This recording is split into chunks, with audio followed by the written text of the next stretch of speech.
Hello and welcome everybody to another episode of Becoming Enchanted with the Rustic Spirit. I am your host, Stacey Lee, and this is Medium John Covey. Hello, everybody. He is co-hosting with me tonight. He's actually was last week too. I think you were my co-host. So Woo! I'm having some guest co-hosts coming on here and there just to test things out and kind of John and I get along really well. So I love having him on. Tonight's a special night. Tonight is all about the Creep It Real Festival. And we have, I literally have never had this many people in my back room right here waiting to come on. So still trying, like you have to scroll down. So I'm still trying to figure it all out. So bear with us as we deal with that. So our first guest is definitely on a time crunch because she has some things going. So before we add her on, I'm just going to go over a little bit of housekeeping and pay the bills with our sponsors. And what is happening right here? It's like, oh, that's my candle. Must be, yeah. It's your candle. It's your aura. That's what it is. Paranormal. Gold tonight. You have a golden aura. So, housekeeping. We are becoming enchanted with the rustic spirit. We are live on Thursdays at 8:30 most of the times. But sometimes we come on Tuesdays, and apparently this is our first Wednesday podcast. So it all depends on our guest, and we are very accommodating to our guests to see where it would fit best in their schedule. You can find us live on YouTube. You can find us live on Facebook. Please go over to YouTube at Becoming Enchanted and give us a follow. I'm trying to build up that network over there and trying to do more things over there on YouTube. But if you miss it live, you can catch us on Spotify, iHeart, and I haven't updated this yet, but we're on Apple and we're also on Amazon Music. It will not have audio at that, but you can listen to us in the car. It's going to be an amazing. And our I can't talk. Spirit Flames by the Rustic Spirit. These are my candles that I am introducing. We now have, what is this, 9? I now have 9 new candles. We have Sleep, Self, Protection, Money and Abundance, Sea Magic, Sacred Warrior, Earth, Moonchild, and Serenity. These are all intention candles, and they all have an affirmation for when you burn them. You want to breathe deep and affirm whatever that affirmation is on that candle. And that is the power of the candle. All the candles are made during a new moon, and new moons are a great time to set intention. So that is this special, I guess, niche to this candle, is that I make them during a new moon. They are 100% soy-based and have essential oils or clean scents. And our newest line is the cryptid line. So we now have 4 different cryptid candles because I do a lot of cryptid events. We have Snarly Yow, which is one of our sponsors. We have Encounter, which is our alien. And then Believe, which is our Bigfoot. And then Mothman, which this doesn't look, it's down here at the bottom with the 2 red eyes. It doesn't look on the picture of the way it really looks. And when you burn it, you actually see the little red glowing eyes in it. It's really cool. That's cool. So it is really cool. I burned it the other night. I'm like, oh, look, you can see the red eyes in there because it's those little fire safe gems. So it's really cool. Our Snarly Yow, like I said, he is one of our sponsors, Historically Cryptid West Virginia, snarlyyow.com. He does events and also is a woodworker, and now has a collaborative at Susquehanna Valley Mall, I think is the name of it, where they have the cryptid connection. I forget what the name of the store is, but they have all kinds of cool stuff. There's an event this weekend. Rats and Reapers comes up August 23rd at Thick and Thin Brewery, and then Cryptid Carnival is this weekend. This is at Unique Creation Studio in Virginia, which is right outside of why can't I remember the name of it? The one that starts with the W, I believe. Winchester. Winchester. That's it. Oh yeah, I should have known that. Winchester, like Supernatural. So that is coming up this weekend, 10 to 3. It is going to be a fun event. I will be there. And there is going to be lots of other people there. I think there's I want to say 26 vendors. So it's going to be a really kind of cool, fun event. Our next sponsor is the Maine Paranormal and Horror Con. And I believe some of our people that are in our chat here tonight are actually going to be coming to this as well. September 6th and 7th. At Augusta, Maine. That is run by Jeff and Ashley of Jeff's Traveling Boards.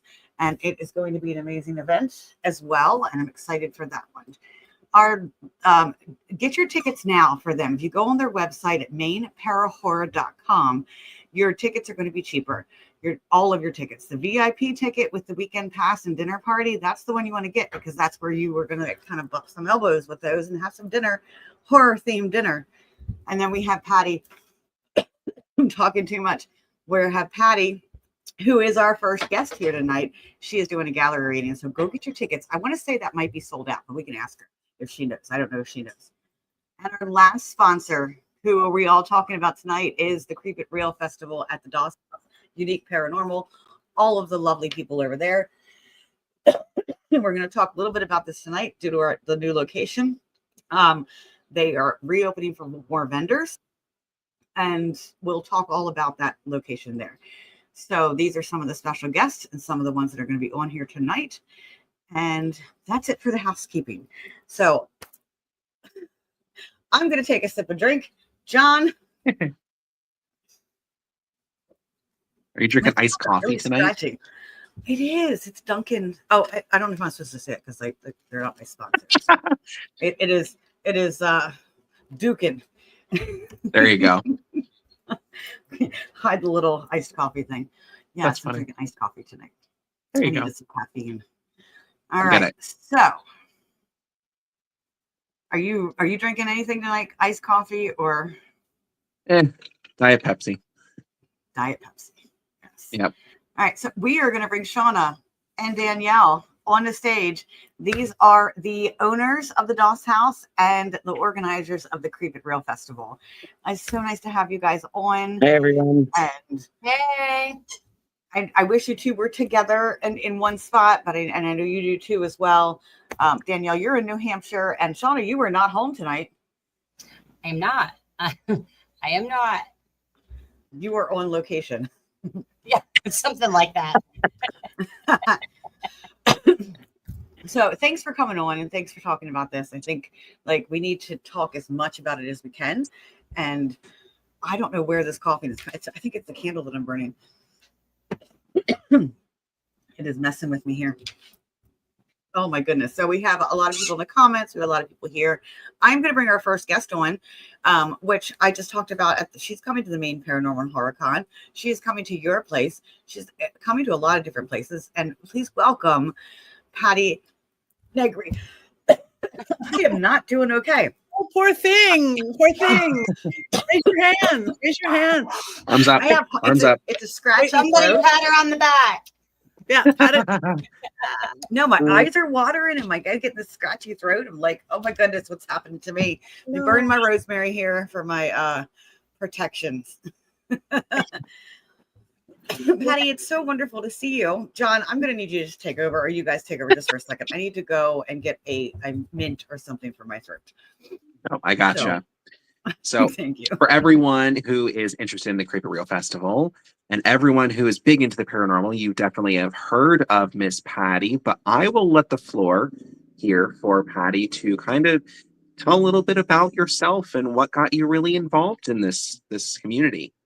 Okay, I came in kicking and screaming, really tried to avoid it for years on end. I am a medium. I have been a magical person my entire life, but I kept it very separate. I'm an LA girl. I was an actor. I was a dancer. I ran a production company for 20 years. And I was just like, I had my private life, which was very magical. And again, talking to dead people since I could talk. But it's like, my corporate banks that I work for, they can't know. Number one, I talk to dead people. Number two, I dance around, bonfires in a cloak. It's like, I'll just keep that private. Until about 2008, and the big corporate crash came. And I ran a corporate production company, and everything went, and reality television was going up, up, up. And I remember somebody first called and they said they knew my ability, what I've been doing with seances since I was literally 7 years old. I have this style where I lift the veil where everybody can see and sense. And they go, we need you to do this seance on a reality show. I'm like, oh, thank you, but no, thank you. That's my private life. Thank you, but no. And I'm looking at my empty calendar and they're like, please, we don't know anyone else could do this. I'm like, thank you, but no. Looking more at my empty calendar. And then I just kind of like, I go, well, what's the name of the show? And literally they go, well, it's called Mobile Home Disaster and it's on country music television. I paused. I'm like, who would watch that?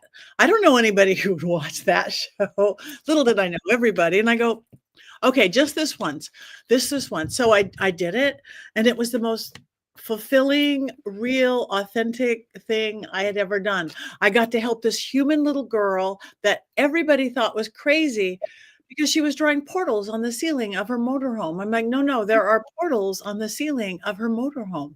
I got to help a spirit cross over who was kind of stuck in this situation.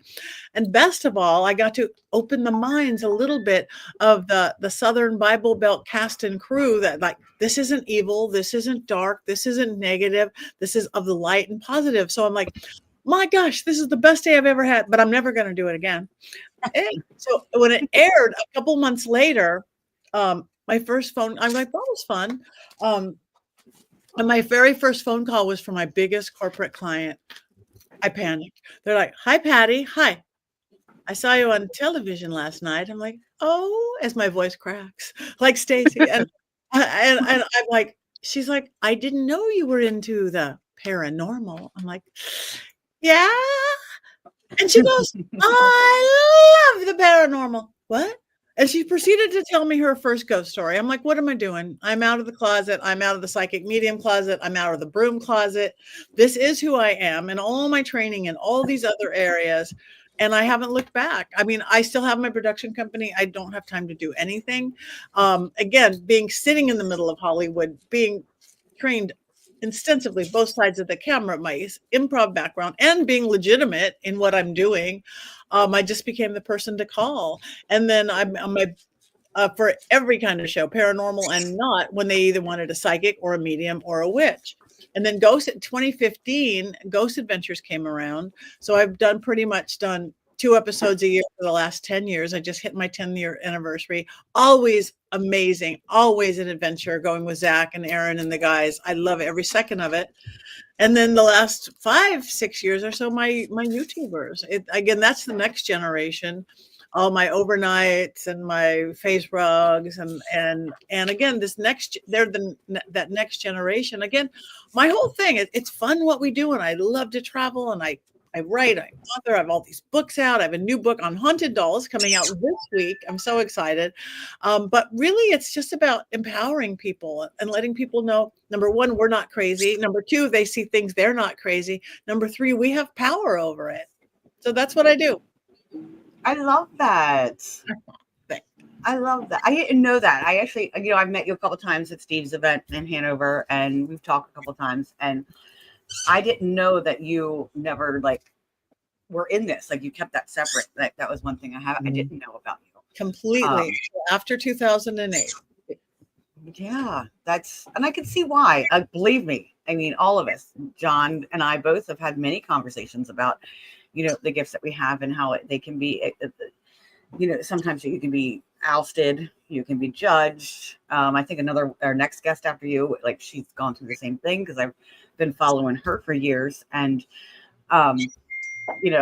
there's a lot of naysayers when it comes to what we do. And one belief, or one that it's evil. And, we're just here to help. Right. And they're slowly figuring it out. I mean, the divide is big and kind of crazy, but it is, because again, the veil is thinning, you guys, more and more unexplainable to the scientific world, though science is catching up with spirituality completely. It is the paranormal is not going away, because there's ghosts and spirits everywhere. The veil is getting thinner as we move into the age of Aquarius. So we're not going anywhere. No, I believe there's a big awakening coming, and we're in the midst of it. Actually, yes. I believe that we're in the midst of it. So a lot of people are coming to me and they're like, "This happened, and I don't understand it." Like Danielle, I think I don't know how much you want to talk about your experiencing this, but you had your own awakening recently, and understanding your own abilities. So it's big. This is a big time. It's a good time to be here. So for the Doss House event, the Creep It Real Festival, what are you offering? What are people going to find if they come to you? And I think I'll just let you say what you're offering. What is a special? I don't know if you're doing a gallery reading or stuff like that. So tell us about that. think I am. You guys tell me, what am I doing? Yeah, I was going to say, you may or may not remember. It's fine. Saturday night, she's doing a private investigation at the Doss House. And then we have her Friday evening at the jail, which is our new spot that we're going to be at for our vending event. And then she's offering 2 workshops during the day at the festival, following up later in the evening with the gallery reading. And I think that's about it. VIP meet and greets. Doing well for her. So yeah. Yeah, I am so excited. I've always wanted to get there. I'm so excited to finally be going there. And I'm yours for the week. I'm be the girl going, okay, let's go. What are we doing now? What are we doing now? I love that. And we thank you so much for coming. We really, really appreciate you coming out and supporting us. It means a lot to us. Thank you for having me. Because Shauna, like, and Danielle, like, the reason for this festival. Can you speak a little bit about the reason and why Patty was the first person in your mind? Well, I mean, I have to be honest. I didn't know who you were prior to this event happening. I know my mom talked about you a lot. And then when I was talking to Larissa about you, she's like, I can get Patty to come. And she did. And here we are. And so I know my mother would be thrilled. All of this has been organized in her honor, just to bring the community together in love and light, and just to have a good time, with paranormal involved, as well as just, good people coming together to have an awesome day with fellowship and, kindness and love. And you definitely portray all of those things, Patty. So we definitely thank you so much. Thank you. It's an honor to me. I love it. And I'm excited.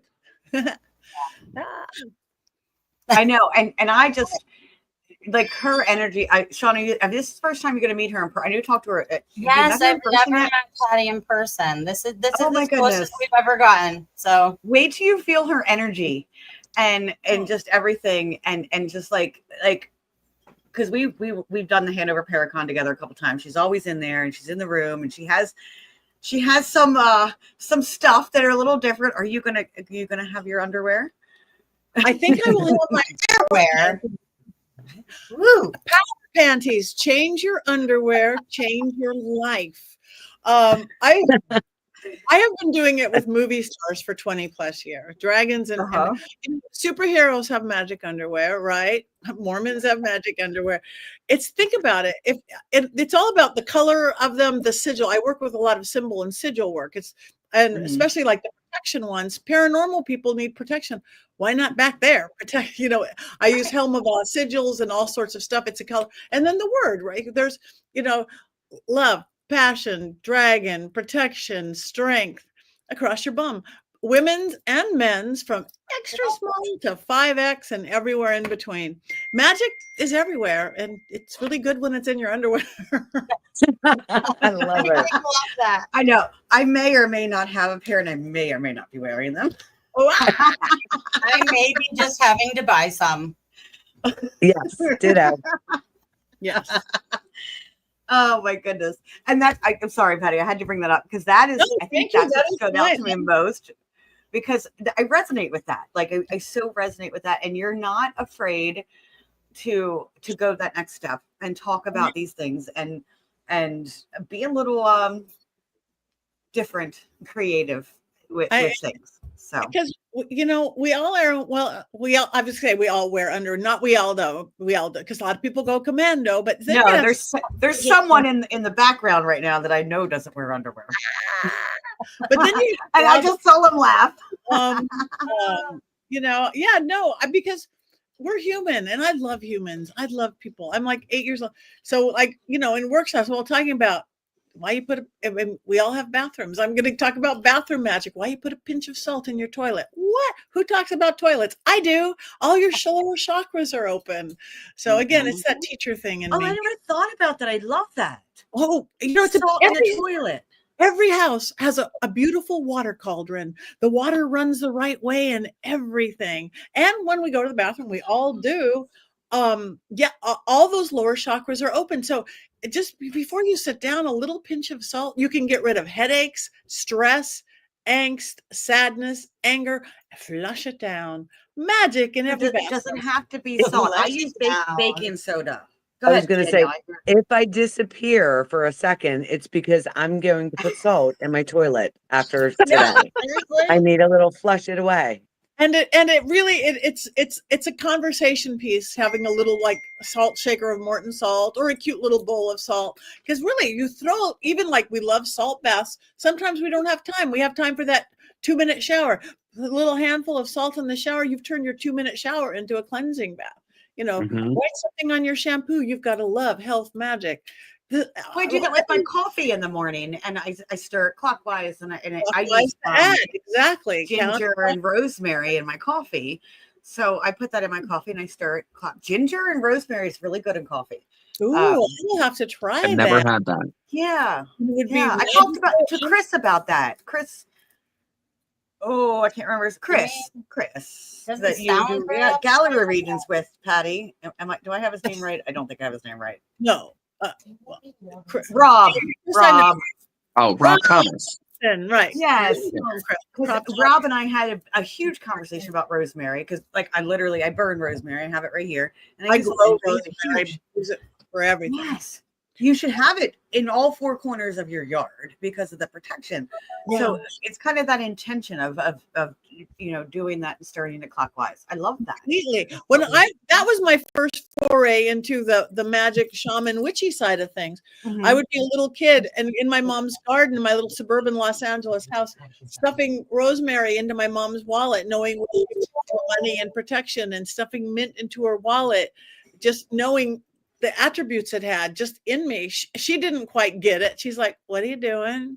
Why are you putting dirt in my?" That's not dirt. That's not money. That's the rosemary. Yeah, But that's the rosemary. Yeah. So beyond the badge paranormal, you know what's funny? I can't say whether my house smells wonderful or not because I do have a dog. But my sister says I have a smell, and she's not into this stuff. It's John. I have a smell. Okay. She says I have a smell, and she's like, she went into this little like witchy shop down in North Carolina where she lives, and she's like, "Oh my goodness, it smells like Stacy in here." Yep. So I don't know if it smells wonderful, but I have a smell. The only word I can compare it to is just you smell metaphysical, like all the time. Metaphysics. When people start like scratching, sniffing you, you're gonna understand why. Oh no, I do. I work with kids with autism. You know how many times I got smelled today? he comes up to me, he's like, "You smell good. You smell good." Well, see? Because I'm a behavior therapist. That's what I do. That is awesome. So, Patty, I know you got to go. So can you give us some final words, some final things? I'd love to have you on for a full episode and we could talk. I would love that. I'll email you. For it. Email me. I am here. I would love to come on. Come join us. It's going to be such an amazing event put by these beautiful people. It's going to be hands-on. It's going to be magical. It's going to be empowering, and it's going to be fun. What else do we want? It is. It is. It is. It's going to be fun. So thank you again. Enjoy what you have to do tonight. I know you're in California. It's only 5:00, so you still got the rest of your evening left. I've got 12 more things to do, but this was important. So thank you for having me on. We appreciate you. Thank you so much. Thank you, Patty. Appreciate you. Thank you. Can't wait to meet you. I know. Me too. You. Yay. Oh, Yes. You too. Good. Me too. You. Love you. I can't wait to see you again. If I could figure out how to turn this off. I can remove you. I found I'll it. kick you out. Bye. All right. Have a good night. Bye. Oh, she is so wonderful. I can't wait for you guys to meet her. She is just. Me I know too. you know why your mom loved her so much. What a Yeah. wonderful light there is around her. Right? Absolutely. You could see she almost resonates with it. Like you can almost just see it, and like you cannot say anything bad about Patty. Like it's just the way. John, did we do this on purpose? The gray. What's that? Shirts. Did we do this on purpose? The Oh. gray shirt. I just noticed that. Listen, I'm usually always wearing some. You can ask my mom, some version, or even Amanda, too. Gray, black, earth tones, but mainly black and gray all the time. That's why we get along. I know. I love it. It looks Big red though, pajamas. with your lighting. color. It looks red with your lighting. So we have Santiago in the background. I know we. Okay. why don't you push us off? We love everybody. Thank you so much. We want this to be for our guests that are going to be there. So we can come on at the end, if you don't mind, Stacy, and we can let all of our guests come on with you. Okay. Do you want to talk about at the new location now or at the end? That's what I was getting. We can do that at the end. Okay. So, Danielle, I don't know if you'll be back on this. I know you have to get up really super early. I will not be. Okay. So I thank you for coming on. I really missed you so much. I really do. Well, thank you. And your hair does look spectacular. Thank you. I try. We'll hook you up with my lady. She's amazing. Yeah. All right, ladies. So I will bring you back on, Shauna, at the end, and we can talk a little bit about what's going on and what in the festival changes and stuff like that. Sounds good. So, and Danielle, you get a great night's sleep and heal all those people that you're going to heal and remove things out of their places that they shouldn't have them. So I will do my best. All right. Love you. Love you too. Bye, babe. Bye. Oh, I got it really quick. All right. So our next guest and then our one after that is coming on at 8:45. So we have the next special guest of the Creeping It Real Festival, who I am so excited to see him. I haven't seen him in a while. He is definitely the one that probably goes commando, and that is Santiago Cirillo. Welcome, Santiago. Hi, yeah. What's up, people? Hello. Yeah. Hey, y'all would talk about underwear and stuff. I am wearing underwear there. Usually I'm commando, but the problem, it's so hot out here. My balls are sticking to the inside of my leg. It's some bullshit out here in Tennessee. Let me tell you. I freaking saw my shadow take a fucking break. It's dehydrated. I don't know what the hell's going on. I had the diarrhea. You know what the hell the heat diarrhea is? The heat diarrhea is when you freaking finish taking a shit, you get up, feel all ready to walk out, and all of a sudden you're running down your leg again. It's this fucking communication problem between my soul and my asshole. I'm just having a hard time right now here in the heat of Tennessee. How are y'all doing today? It is hot here too. What is your temperature today? I got some things here, and I don't know. You don't understand boob sweat. You can have ball sweat all you want, but you get to air that boob sweat. Come on, ladies, boob in the sweat. comments. I'd rather have boob sweat than ball sweat. Let me tell you something. My balls, I go reach down and I'm trying to scratch something and people are looking at me like, what's wrong? I was like, it's America. I need to freaking scratch this nutsack because it's freaking sticking to the inside of my leg. And boobs, y'all could just wipe it easy. Y'all could just go ahead and do the hand wipe and rub it with your shirt. Like this in the middle of public? What happens when I go like that in the middle of public? If I had tits, I would. Shit, it's hot. And then you have all the men going, "Oh, did you do that for me?" What's up, everybody? Hi, y'all. Welcome. I appreciate everybody having me in today. I'm actually got back from directing a movie in Michigan, and I'm ready in post-production for a TV show and working on another gig in New Jersey. So I'm getting ready to do some more filming. But you're gonna be over close to me. In Jersey. Yes, Your Majesty. I shall. I'll be out there. I'll be out there in Jersey filming a horror movie.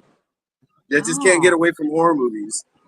I know. No, you're so good at it. So tell people, can you give people a little like who you are and what you are? Not what. Well, I've been an actor out of Nashville for 15 years. I'm at UPS right now, great insurance plan, let me tell you. But I've been also using my talents in art and entertainment to support mental health awareness, anti-bullying, suicide awareness, addiction. This is the month of PTSD, as most people know that I deal with PTSD for being in the military, and I support a lot of people out there that are going through some hard times, man. Tell them that their life is worth living, to live life, follow your dreams, and always be you. Absolutely. Ta-da! But I'll be at the doll's house. You are well familiar with Santiago. It's always an honor, Your Majesty. Stacy. You've met Santiago, it's always an honor. Right? What? I met him at the Bash, at the Gettysburg Battle Bash, not last year, but in 2023 was the first time. Yeah, I think we're actually catty corner. Our tables were diagonal from each other. Yeah, I had my clothes on that year. I think, that was when I was before I was new Not to when you. you went in the woods with my husband. I love your husband. He can have a lap dance I know. anytime he wants. He did. Like last year at the bash. We raised money, man. I love the We bash. We raised did. a lot of money. And we did. And so I was like, I'm supporting Sandy. We're gonna do something. I'm throwing money at him to give my husband a lap Hi, dance. yeah. So this year we're raising money for my good friend Christopher Maggard, who's dealing with recovery from lung cancer. So we're gonna be raising money. I'm gonna be bartending and stuff, But that's a different event. I'm very excited to do Creeping It Real with you guys at the Doll's House. For most people don't know, when I do paranormal investigations, I pretty much light up the atmosphere. There's a lot of great things. I cannot wait for you to get in the Doll's House and yell, "Hiya!" Hiya! I cannot wait. We got to have all the equipment. Sean and Danielle, I know you're watching in the background. We have to have all the equipment going. John, what would you think? You've heard him do the hiya and the energy that comes from that. It's all about his energy. He changes energy of the room he's in. Like, what do you think? I know you haven't been to the Doll's House. What do you think is going to happen? Right. So I think that it would definitely shake up a little bit of the energy, get some stuff going. The vibration and everything will rattle the house, make it good. So what's crazy is that a lot of the places I've never been to experience that big energy to the point where stuff happens. Equipment turns on without being plugged in or have batteries in it. There's a lot of different things that happen when I'm in a new place, especially like the Doll's House. I read a lot of the history. I'm very attached to what's going to go on in that whole place. I have no problem sleeping there for 24 hours or whatever. Maybe that's another story to tell, but I'm very interested in seeing what it brings out, man, because I'm all about the history. I'm all about helping solve the mystery and definitely seek closure to a lot of people that just need help, man, just literally need help and questions answered. I know, and you have a sponsor for the Doll's House, and I was just looking for them. They're not in the green room yet for me to add one, and that is Dark Hollow Paranormal has sponsored you to come to the Doll's House. And yes, we're so grateful to them and to be able to what they are doing. And then yes, Debbie says Sandy needs to go to the manor, the Samuel Miller Mansion. Have you been like Columbia, PA? Like, have you ever heard of that? Like, do you know what that is? No, I haven't. Like I said, man, I'm always interested in going to new facilities all around the United States. Knock on wood, I did 24 hours in hell at the Hell House, and I lit that place up along with the team and so forth. I've been to Rolling Hills Asylum to the point where the next week, History Channel had to actually stop their production because they kept hearing over their sound my name. They kept running out of batteries and everything. I mean, there's a lot of different things that happen when I go through these great haunted facilities and bring out the history and bring out the magic, you could say. So I'm very excited, man. Doll's House, I'm about to shake it up, baby. Shake it up. Do y'all got bathrooms at the Doll's House? Because I'm Puerto Rican. I take like literally some big shits. I mean, it's like you a don't know full Shauna, but yes, just to let you know, Buddha comes out sometimes. You're gonna have to fight Shauna with that one. So as you were talking about 24 Hours in Hell, I brought Larissa on. Sorry, Larissa, I was told to bring you on really quick, and I didn't. Never met her. I don't know who she is. Who's that? Who's Larissa? What's she about? Hello, Larissa. So Larissa's my manager. If you guys didn't know, she's a military veteran. My sister, I love you. And she's pissed off at me because I didn't call her like I should have and wish her a happy birthday. So since we're live right now, happy belated birthday to you, motherfucker. Yes, happy belated birthday to you. You don't get a pass. You're supposed to call me first thing in the morning and sing to me. You set that standard last year. I didn't get a phone call, Sandy. You did not. No, I'm just kidding. That's your manager. You should be. Why didn't you? Yeah. I got shit to do. I got a lot of stuff. Wait, let's go look back on his Facebook. Was he live that day? Oh yes, Huh? he's always live, and he didn't even say happy birthday in his live. That's okay. I was in Michigan directing a movie. I've been busy. But you know what? I will wear a I Love Larissa T-shirt at the doll's house. Is that what I need? Is that what I need to wear? Yes. With nipple tassels. Yes, I said it. Glow in the dark nipple tassels. Oh, Glow in the man. dark. Maybe I could wear my thong with the cape on it.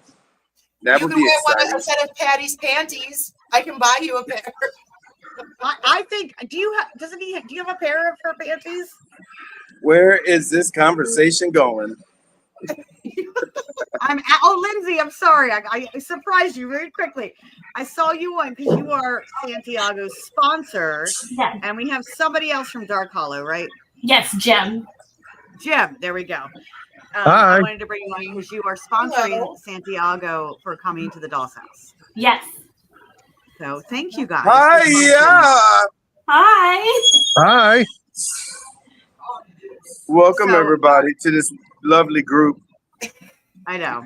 And we're like, I knew it was going to be like this. We're just very laid back and yeah, it is what it is. We're going with the flow. Sean and I had many conversations about this podcast and how we were going to run it. And we were like, we had this very structured, like, 'cause I'm a Virgo. And I'm like, okay, boom, boom, boom, boom, boom. Yeah, I knew that wasn't going to work like that. And it just didn't. And everything got crazy. And we were last minute. And we're like, we're just going to throw people in and see how it goes. So, Yeah. Yes. So, Dark Hollow, Are you you guys are blaming going to me? be there.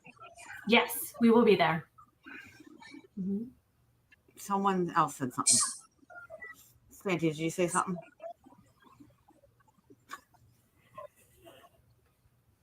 So anyway, I just want to let you guys know, man, I appreciate every one of you guys. The paranormal world has been very, very awesome to me.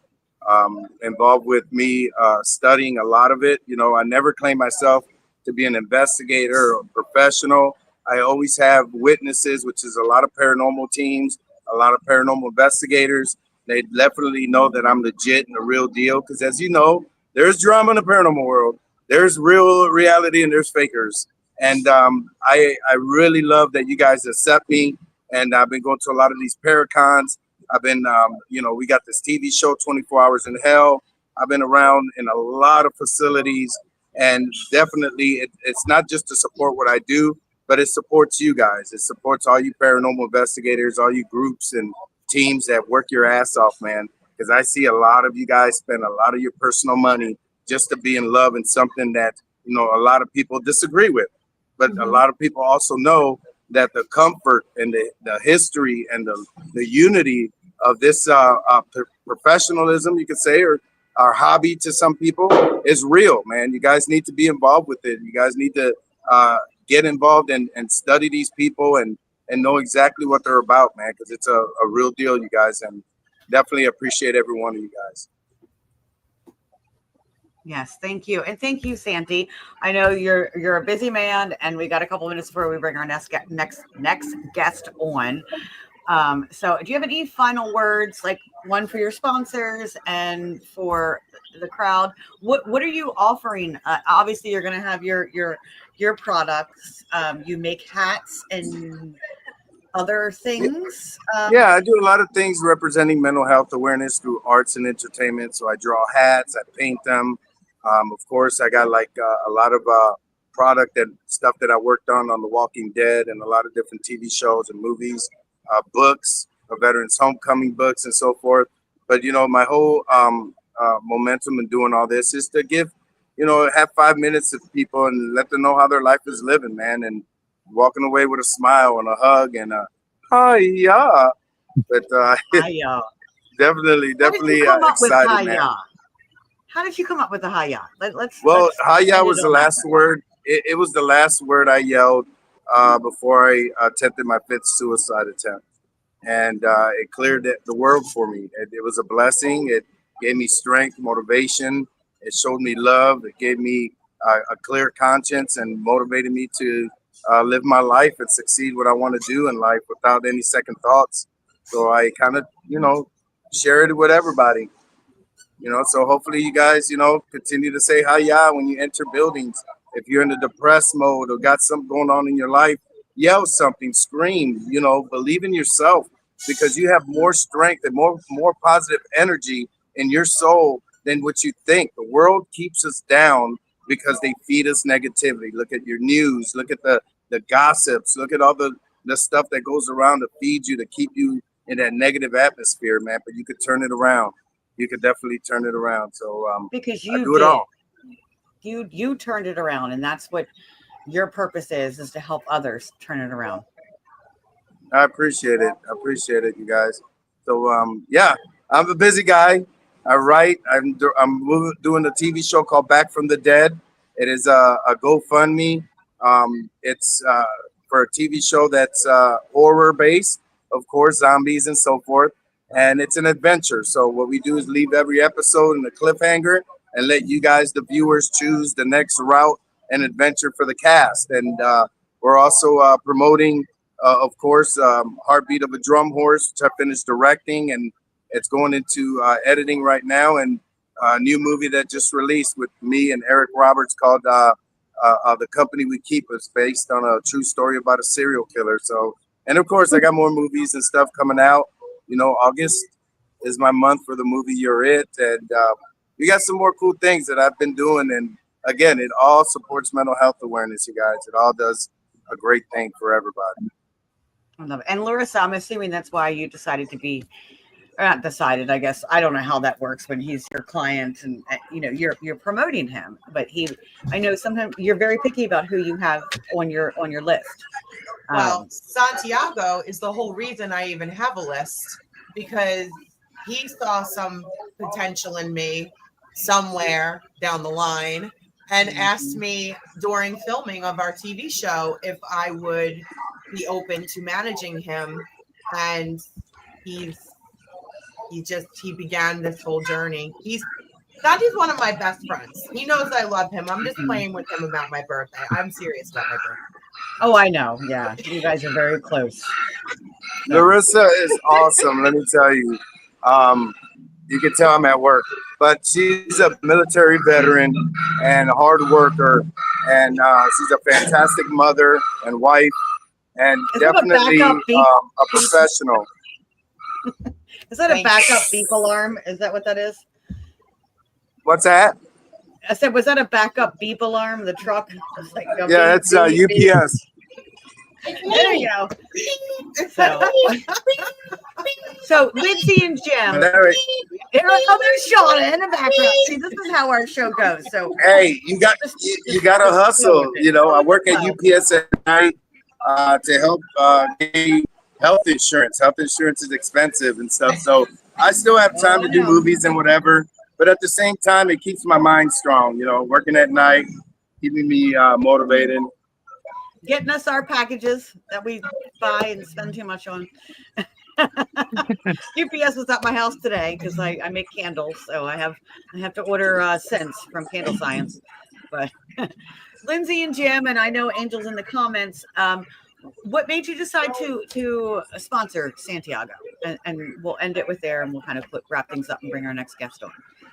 Honestly, it was the huge mental awareness for me. Like, I've seen a lot of mental illness in my family and friends, and I've seen people take their own lives, and like that is like a huge deciding factor for me. Anyone who speaks out, you know, advocating for that means a lot. And I have to agree as well. Had my own few issues recently that I'm getting through. Obviously, I'm a huge fan of The Walking Dead and absolutely love our veterans with all my heart. And I thank you guys for your service every day.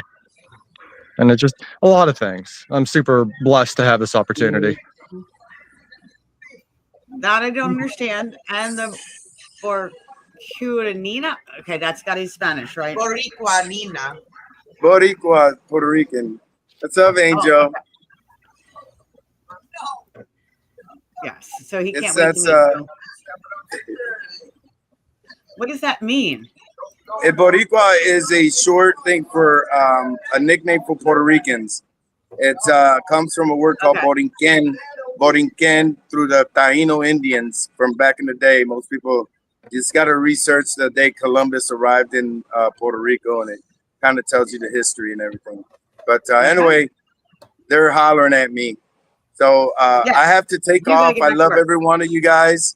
I love you guys. Thank you for the opportunity. We'll talk soon, okay? Come out to the Doss House, creeping it real, creeping it real. I love you. Thank you guys for sponsoring me. I owe you guys a hug. I owe you guys some great support also. So I'll see you guys soon. Gonna be fun. I can't wait. Hiya, everybody. Hiya. Hiya. Thank you all. And I'm going to go ahead and take you and Jim and Jim and Lindsay off the stage. And Larissa, I'm going to give you a couple seconds to talk about what you're offering. Jim and Lindsay, thank you so much. Thank you for offering. Thank you for having us. Sponsor him. And you guys have a wonderful evening, okay? You as well. Appreciate it. Bye, everyone. Thank you. Bye. Hi. Larissa, it's all about you real quick, and then we're going to bring the Bodhi on. So, and I know we have other people in the background. Ernie, I see you in here. I know we talked about times, but I knew this was going to be a going with the flow thing. So go with the flow. You can stick Just around. go with the flow. So, Larissa, you have helped a lot with this. And I know, like, I think Shauna and I, when we first started talking about this festival, she's like, oh, we're just going to keep it small. We're going to do this. And then you're like, no, girl, we're going to blow this up. And you kind of helped with that. And so I think that's amazing. I think that, you and Shauna connecting has done so much for the Doss House. And you were just like growing and like I'm watching you. And yeah, sometimes I might be jealous, but Stop it. I'm not afraid to say it. You were doing amazing things right now. You were doing absolutely amazing things. And I know I saw your newest things coming up. Tell us a little bit about, you've had experiences at the Doss House. You've had experiences with Shauna. Like why did you get involved in this creepy reel? So I held a Paracon 2 years ago, and when I did my Paracon, there weren't many people that were stepping in to help. And I was very, very new to the paranormal at the time. I'd only been in the field like 2 years and, didn't really know a lot of people. I was there. Huh? I was there. Well, I mean, during the planning process. Process. Yeah. So, and I do have this, to piggyback off of what Santi was saying, there is a lot of drama and negativity in the paranormal. And so I made a promise to myself that if I ever had the ability to help someone, if I ever made the right connections, that I would go above and beyond and do those things for someone else that weren't done for me. So I don't know if that was my calling in the paranormal or not, but after a while, I did gain many connections, many different people. And Santiago gave me the opportunity to brand him and represent him, which led to Dave Giuliano, which led to a whole roster of people, really, Gavin and Paula Kelly, and just lots of people. And that when Shauna came to me, I was like, okay, this is like my chance. This was one of a few organizers. It's like, this is my chance to do what I said I was going to do. So I did. And I think it's important. First of all, her mission itself was important to me. This festival is in honor of her mother. So that to me, that's a big deal to me. I know how much her mother meant to her. And just talking to Shauna, if anybody's ever taken the time out to talk with her, she's a really great person. And so is her wife, Danielle. These are great people. And they needed that little assist. They didn't need much. I didn't do that much because they're very smart business people. But they just needed that assist with some of the names to get on the banner. And so that's where I stepped in and helped. Do you want me to talk a little bit about like what I'm going to do at the festival, or what else do you want me to talk about? Oh, hey, Joe. No, I was going to say, how are you? I'm good. How are you? I'm good. So I was going to say that, for those, of course, as we network and as we grow in the community and we grow no matter what avenue of which you go in the metaphysical route, the scientific, the historical, event promotion, whichever, route that you go into, You and I seem to see a lot of very big similarities with, you know, how we were involved. Obviously, like for those who know me, I've been involved since I was a kid. And, you know, back in 2010 is when I started with my own team. And when it came to the event promotion side, you and I have the same exact premise, the same exact idea, the same exact goals of wanting to create a space to where we can be collaborative, we can have the intelligent conversations, we can have the respectful conversations, and allow a space for inclusion. And I think that's just really it was a key point for me. Now, obviously, like I started mine when I was, and I don't know if Stacey is listening, but I know that she was been following me for years before her and I finally met. But I started my first convention when I was 17, and the daunting task was, you know, trying to find the people that match that same sort of thing, and seeing, like what Stacey said, you've been growing so much with your brand, you've been growing so much with your company. It's really cool to see, especially because we met 2 years ago at the formally at the West Virginia Penitentiary.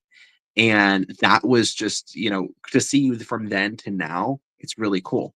And so now, of course, as we're talking about the Creep It Real Festival, what is it that you will be doing? Are you speaking at all? I am going to be presenting. I have a book that I have been writing forever. It's just it's literally the never ending story. I was hoping that it would have been published by now, but I don't know, like there's something about finishing it that's just driving me crazy. I'm not going to lie. I feel you on that one. I have the same thing going on with my book. I don't know why I can't. So I'm going to talk about the book, which I promise everybody, because everybody keeps asking me, I do promise I will have it out this year. It will. I literally just need to write the end. Like, just end it. But I'm going to talk hard. It's not that. It's that the location that I'm writing about is so unique, and there's so much research, and it's like, what do I want to put? I don't want to inundate people with 200 words, like, you know what I mean, or 200 pages, because most people don't want to read that much. They want you to get down to the nitty gritty, and it's just so hard to do that when there's so many details. So that's when you do one, and then you write the sequel. So everybody keeps telling me just write a second book, and I can't get through the first one. So it's a problem. So I'm going to talk about the Waldorf effect, which is ironically something that I think is going on at the Doss House. But you'll have to watch the presentation. Right. Oh, I didn't think about that, because I've seen your presentation of the Waldorf. Oh.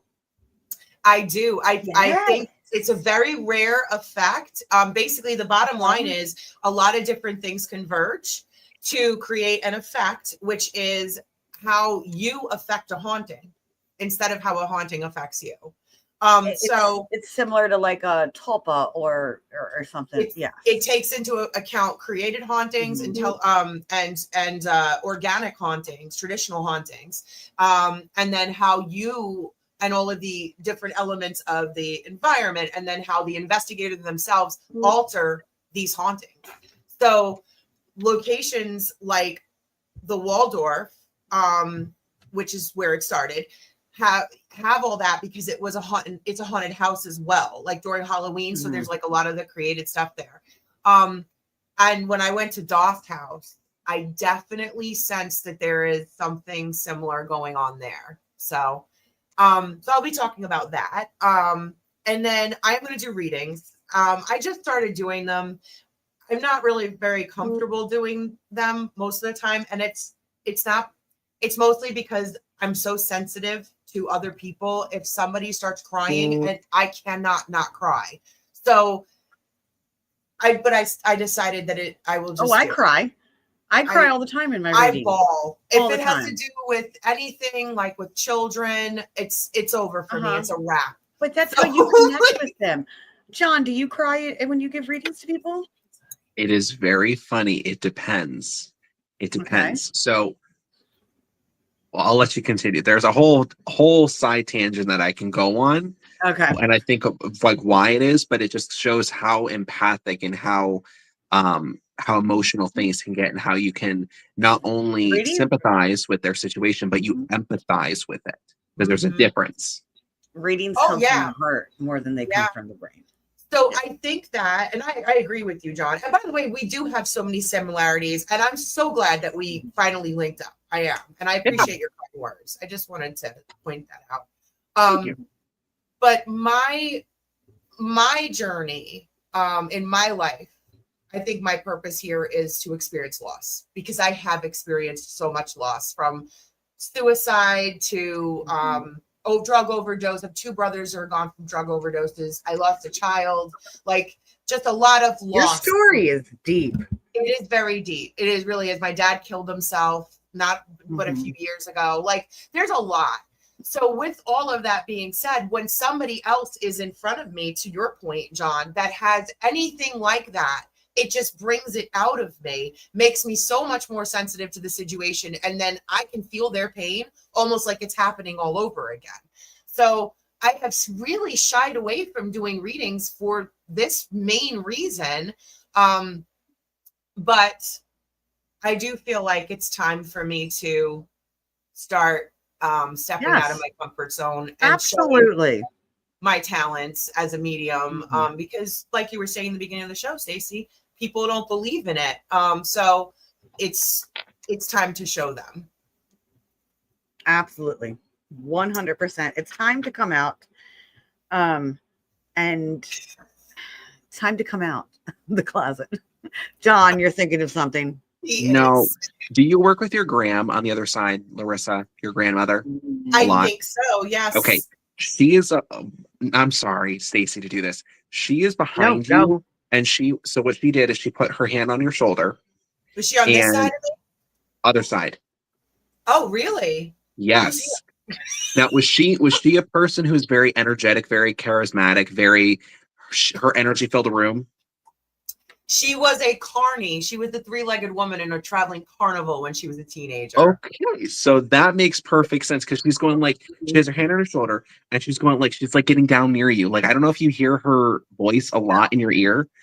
I think a lot of that comes from here, but she does do this. She's like getting down. She's like, I know, you know. And like her energy is very big. I just wanted to say that because I saw her standing behind you. So just thank you. do that. I feel someone on this side too a lot, but I don't know who it is. So, and it could very well be her. A lot of people always associate, any loved ones that come through, or even guides or angels or whoever that are in your spiritual circle or around your table. They always say like, oh, they're always on this side, or they're always on this side. Energy is always free flowing. And even as a spirit, everybody has free will. So, and with her energy, it wouldn't surprise me if you do see her on both sides. So, or feel her on both sides.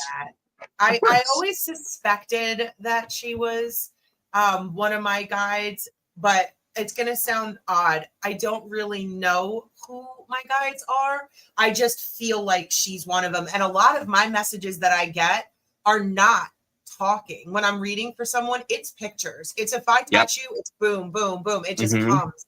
And sometimes I will see someone with you standing in person, but it's more through here than it's anything. So I don't know, but we're going to find out. That'd be cool. Yes, absolutely. So our next guest, I just see, is no longer in the green room. I don't know what happened there. I know we're kind of running behind. So I know you're talking about finishing your book, and you're talking about that's a big thing. So before we bring her on, I want to bring one of our other special guests, who is an author, who has wrote a few books. And I think you guys have met. So Ernie, I'm going to bring Ernie on, and we're going to talk maybe give you some advice on how to finish that book. Ernie, welcome. Hi, Ernie. Hey, what's happening, guys? Happy birthday, Larissa. Mine was last week. Thank you, and happy birthday to you. I can't believe I'm 35. I just turned 29. It's rough. I tell you, it's about the fourth year I turned 35. But what's happening, John? I've been 29 for 20 years. So. Not much. How are you doing? I'm good, man. I just good, and I can't complain. Things are the year started off rough, and universe is coming full circle, and everything's starting to work out. So I'm happy. Yes, I saw your big promotion. Congratulations, by the way. Oh, Lord have mercy. Yes, congratulations on that. Go figure, right? If you know me, you'll be like, what the hell were they thinking? No, not at all. Like you don't give yourself enough credit. You really don't.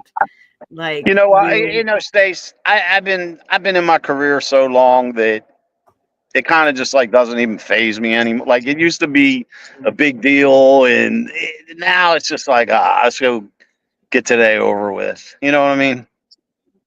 So, yeah, but no, I get it. I get it. I am I'm a social worker, so yeah. I am so excited about this upcoming event. I'm excited to have you there because I know we were talking like when it first like you, I, and John were kind of like, and Larissa were kind of like the first ones that were asked to come. And before we get into that, because I'm gonna let Larissa go and do what she's got to do. She's struggling to finish her book. Okay. Give me advice for her to finish her book. Like you have a couple different pieces. Considering the fact I've been working on my fourth book and it's still not done yet. I don't know if I'm one to give too much good advice on finishing. However, what I gotta say, and anyone that's ever wrote or currently writing, for me personally, like it's nothing greater than when your book gets published. But you know, like we say, like when we're going to some sort of an investigation, it's the road leading to the vent that's exciting. You know what I mean? It's the journey getting there.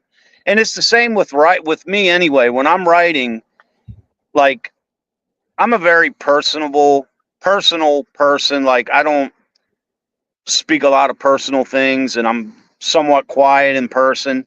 But when I start writing, it's like something in me opens up that allows me to get personal and reveal things. So that finishing up is always hard for me too, because it's like I don't want that journey to end, you know. So I completely get it. And especially I was listening with what you're writing about and you know the information that you want to include. I totally get it. But the thing is, don't think about it. You know, just sit down, get in your zone, because like for example, I have 3 published books. And during my course of writing it, I don't know how it's going to end. I don't know when it's going to end. I just wait for something inside me to say, "Hey, Ernie, we're done." You know what I mean? So don't push it. Like it'll come natural. Like, you know, being with you guys writing as well, it's not something you can force. You can't say, "Well, when I leave the store today, I'm going home and write." You know, with me, I'll be home and at 2:00 in the morning, something will come over me and I'll be like, "Hey, it's time to write." And I just get in that zone. So don't force it. Don't push it, because if you do, then I feel that it's not genuine. Let that flow through you, and you'll know when you're done. You won't even have to think about it.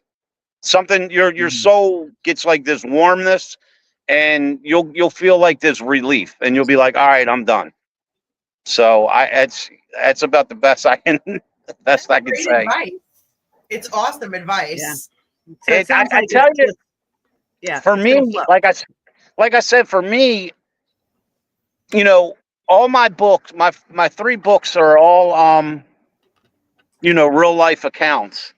And it's so funny because I just feel like I'm reliving my life and the best moments of my life when I'm typing.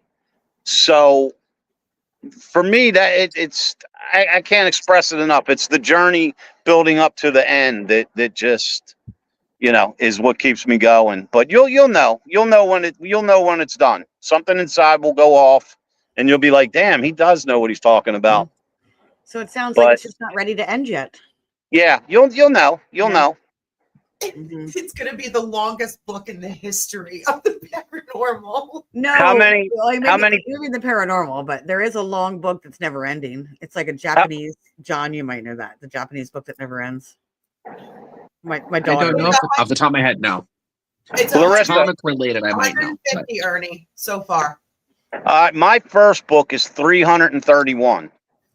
And then I do not feel bad because I am leaving things out because I am like, nobody's going to read this book.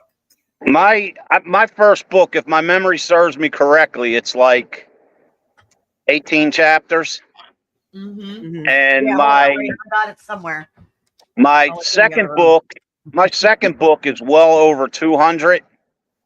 And my third book, which I stepped out of my genre a little bit, is just under 200. But I'm already on chapter 10 of my fourth book. And I haven't even began to scratch the surface of the main topic of the book yet. So here's the thing. If it's 150 pages in Word, I don't know what that equates to when you get It's it. going to, honestly, depending on my first book, when I typed it up in Word, I think it was like 120 some pages. So when it came to publishing, my publicist, she called me. She's like, man, we're at 331 pages. So almost tripling with Nobody's going to buy this. In the world of instant gratification and nobody wants to spend that time anymore reading. But that you know much. what? Let me disagree with you. I do. Let me disagree And with that's what you. you're thinking. You're thinking too much about what other people are going to read and what you really actually need to put out there. Let me tell you something.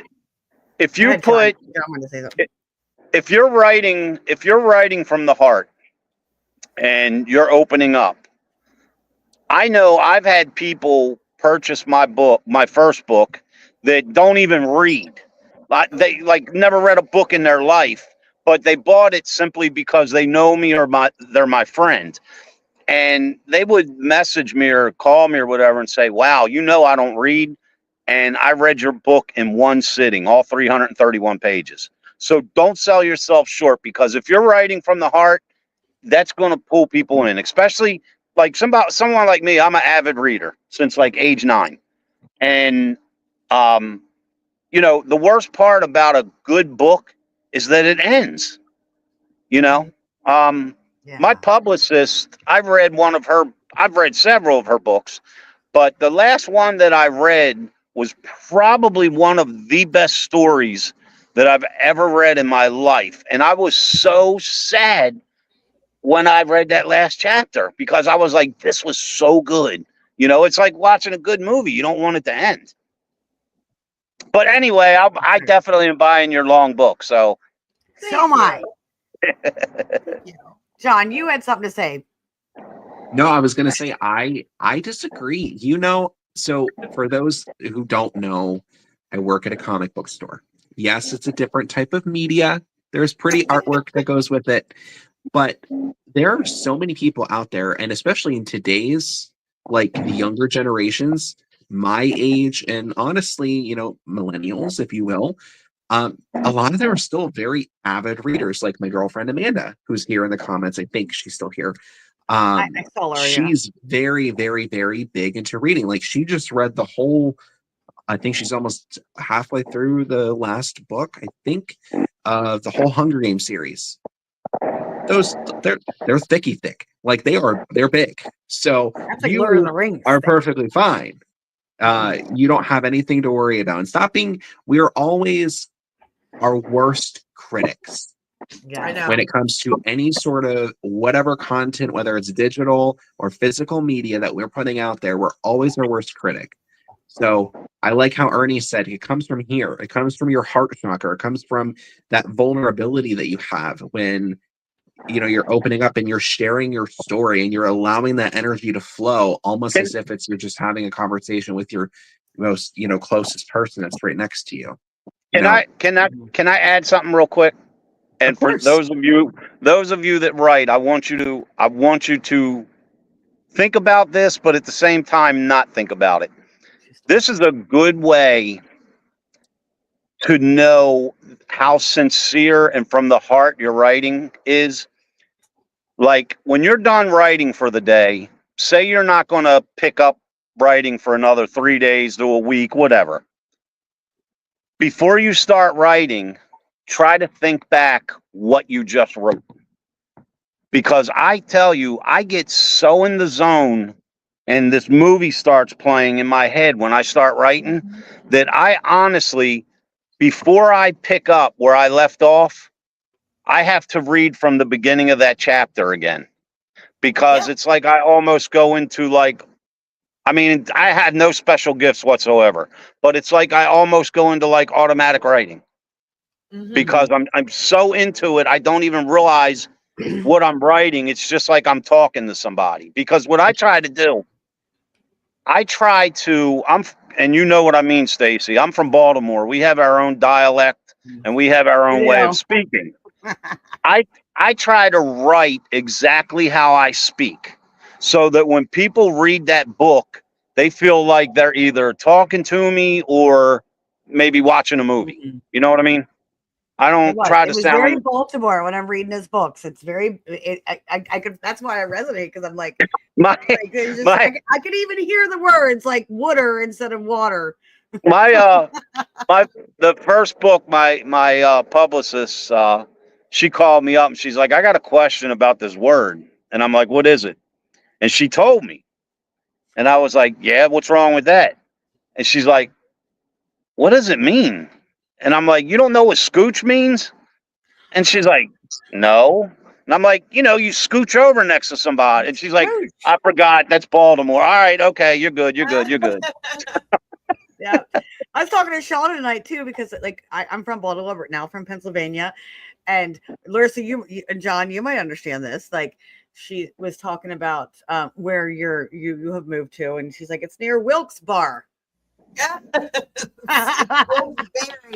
you, Shauna. But and I was like, you know who's going to actually, I'm sorry.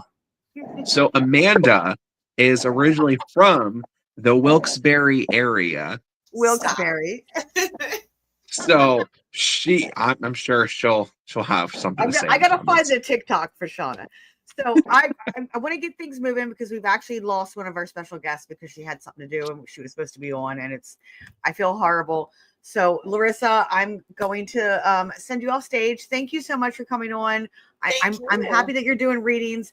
Please come out and see Larissa and see what she's talking about and see her readings, and or get a reading from her. I think you will not regret it. I'm going to tell you that right now. You're not going to regret it. So Larissa, have a wonderful night. You too, guys. Everybody. Thank you. Happy birthday again. Happy birthday.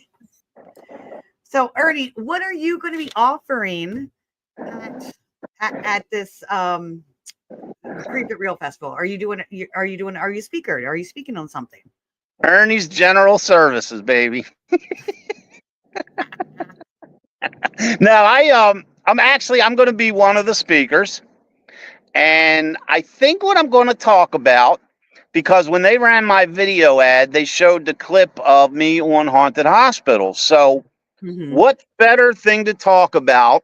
Because I'm going to be selling all 3 of my books there. And the haunted hospitals incident is in my second book, which I'll be selling there. So I think what I'm going to talk about is the incident that was featured on haunted hospitals. And they'll be able to read about it in my book as well. And I'm also going to have Sandra the Haunted Doll with me. So I'd like to touch on the whole, Sandra backstory from the 1940s. So, and there's a reason why you're here at the festival. And I highlighted Sean's comment. Smell good, man. Holly, you and Holly were very close. Holly loved you and always said how good you smelled. And I'm going to agree with that. I'd love to hug Ernie because he smells good. And I linger just a little longer because I smell him. And then Holly says, always that's him. Yes, that's Holly, him. Holly always used to tease me about my suntan. She always used to tease because we'd always every year I'd be at the Jersey Shore for a week, and then I'd leave the Jersey Shore and go straight to the bash. So like when I walked in the room, all you saw was teeth and eyeballs because I get real tan fast. You're tan. And Yes, you do. You already look jealous. And Holly used to always say, "Yeah, I'm tan, but I don't have that Ernie tan." You know, and I think I get embarrassed easy, so I think she used to like seeing if she could turn me red on top of it. You know what I'm saying? So, but she had that way about her. She'd like to do that. She'd like to get a reaction out of people. Holly, I only knew Holly for a few years. I guess maybe since like 2017, give or take. And I knew Holly was a special person because the first year that my wife visited me at the bash, of course, I introduced her to 12,000 people in 30 minutes. You know what I mean? She felt dizzy. But I was there that year. her and Holly clicked. For some reason, my wife and Holly just clicked. And a lot of times I would be at my table and people would be up buying merchandise or shaking my hand or whatever they're doing. And I'd look off and Ruby would be over there with Holly laughing and joking like they knew each other forever. And my wife, when we got home, Ruby was just telling me like just how nice of a person and just sincere and genuine. And Holly said the same thing about Ruby. And Holly was just a very genuine, sincere. And if she was your friend, you had a friend. You know what I mean? And it was just it's so funny. I have this stupid thing I do. And I might have said it on your show or another show. But whenever I leave a big event, like the bash or the one John and you and I were at in Virginia or wherever, my trips up to New York, whenever I leave the event, I turn the radio station on. And whatever the first song is that I hear always reminds me of that event. That's common sense, right? So I guess the last bash that Holly was at, I was loaded my car up, turned it on, turned the air on, turned my music on, and the song by Neil Diamond came on, Holly Holy. Holly Holy. And it never, nothing. Well, I didn't hear that song since. Well, the day that I heard that Holly passed away, I was traveling somewhere and I turned my music on and the Neil Diamond song, Holly Holy, came on. So not only did it remind me of the bash, but of course it reminded me of Holly. And that was just one of them things now that just stick with me. Whenever I hear that song, I always think of Holly and the last time I spoke to her and saw her at the bash. So it's very sentimental. Just the little dumb things I do sometimes mean so much. You know what I mean? It's and with me being the spiritual person I am, I take everything as a sign. I don't believe in coincidence. And in my second book, I had a whole thing about a song that reminded me of someone that I'm friends with that unexpectedly, tragically passed away. And, I go into the whole thing about this song and hearing it, and it was crazy, man. But I don't want to spoil it for those, that's going to read about. But, it's just those little things. Sometimes you just don't realize till later in life, and that's going back real quick about the books. That's what my fourth book is somewhat geared toward. Like 75% of it is, I feel our everyday life is guided by divine intervention, and we don't even realize. And so did Holly, and that was a Holly thing. Like, see, I didn't know that. 100. So, yeah, absolutely. I didn't know that. 100% believed. Sean and I have had this conversation. Before you let me go, can I tell you a real quick story about something that happened today? Absolutely. I haven't told anyone, but because I mean, I got home from work this morning, slept, and then I've been out running all day. You guys know that people, the theory when someone passes away, if a cardinal lands by you, that that whole. Well, my uncle that I wrote about in my books back in February, he passed away, and my very first day back to work, I got in my car out front, and a cardinal landed by me. And as I was trying to take a picture of this cardinal to send to my cousin, this bird literally started walking along the wall and got closer to me. So my cousin, she had a same incident with a cardinal. Well, this morning it was 5:50, and I entered the road. For those that saw me on Haunted Hospitals, I talk about the road where I saw the gray lady. As I entered this road and I started driving up this road, and I've been driving this road for almost 22 years, and I've never seen this. As soon as I entered this road and I was starting my journey up this winding road, a red cardinal flew directly across. I mean, not past my truck, but damn the near same road. where I saw the lady that I talked about on Travel Channel. Okay. But as soon as I entered that road, Stacy, this red cardinal flew straight across, I mean, inches from my windshield. And all the years I've traveled that road and all the wildlife and birds and critters I've seen on this winding, desolate road, I've never seen a red cardinal. And I was like, did I think it was paranormal? No, but it was just something about it. I was like, wow, this is really strange. Well, you got to pay attention to every little piece of things that come from the earth. Like Yeah. I wouldn't say it's paranormal, but it's definitely messages, right? John? Yeah, it was so strange. Yeah, you have to pay attention to all the different signs, symbols, and omens that come in. And see, I am John, I am such a big believer in that, and wrote about that in my books, because like I said, being a religious person and not believing in coincidence, our lives and our decisions and the way our lives go have to come from somewhere. You know what I mean? And I am just so big on that. But I found that so strange that I've never seen a cardinal on that road. And as soon as I hit that road today, man, it just went straight across my windshield. And I was like, just made my brain start like, somebody's trying to get in touch with me. Somebody has a message for me. Somebody's visiting me. It's like, it was crazy. But anyhow, the week of the event, I will be getting in town on Thursday, so I will be there Thursday. You're coming early. You're taking a little vacay, aren't you? I hate rushing. I like getting somewhere and settle and say, all right, now I got to find the hottest place in town for pizza. You know what I mean? I can't just show up.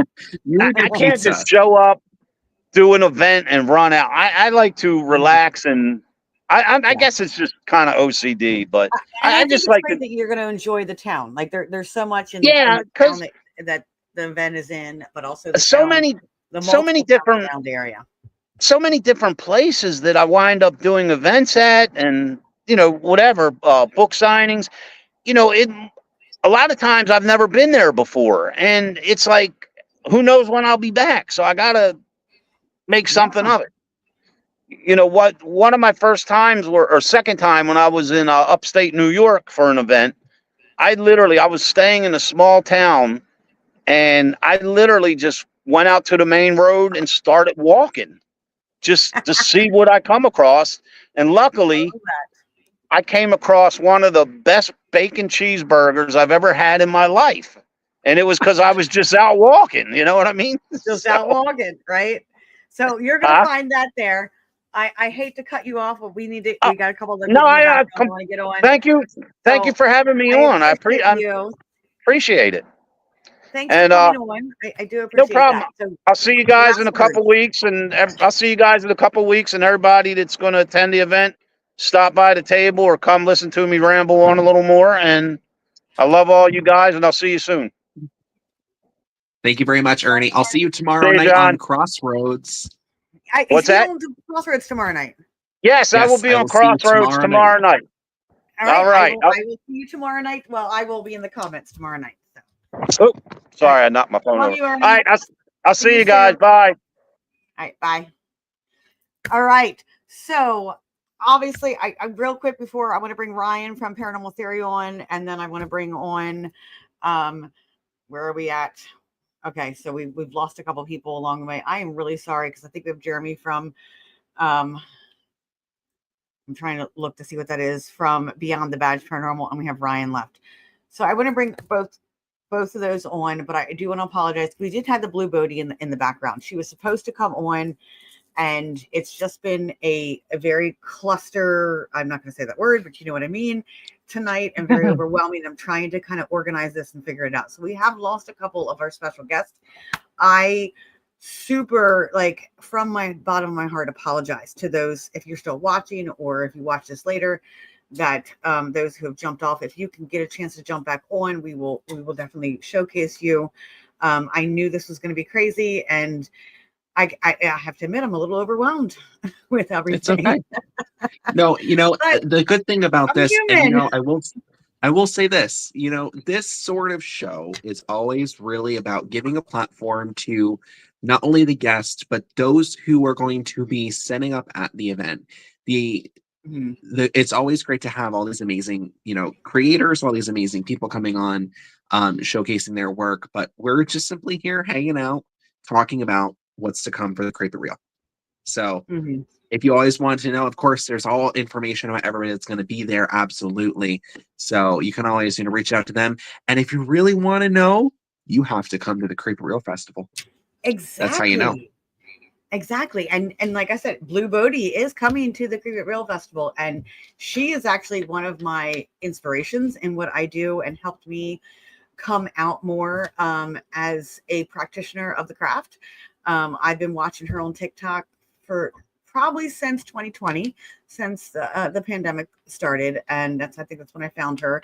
And she helped me kind of embrace who I was and be able to come out a little more. Obviously we have different backgrounds when it comes to that. I'm more of I do still have the Catholic background, but the practicing of the craft. And I would follow her. My husband and I would watch her, and we would do her because she goes live on TikTok and she does live Reiki sessions. So we would participate in that. And I have not had a chance to meet her, and I'm super jealous that Shauna has and Larissa has. She's been at the Doll's House already, and there's a couple times that I wanted to be there, and when she was there, and I literally kept seeing her and I'm like, I gotta get her on. So Blue, if you're watching this, I'm so sorry. That it's just the way things have happened tonight, and this is kind of how the show runs. It's very flowy, and I was trying to kind of make it more organized, and yeah, it just didn't work that way. So I apologize. So, okay. Candy, and Shauna says Candy's trying to get back in. So for right now, I'm going to bring Ryan on from Paranormal Theory. He is going to be at the event. So I want Ryan.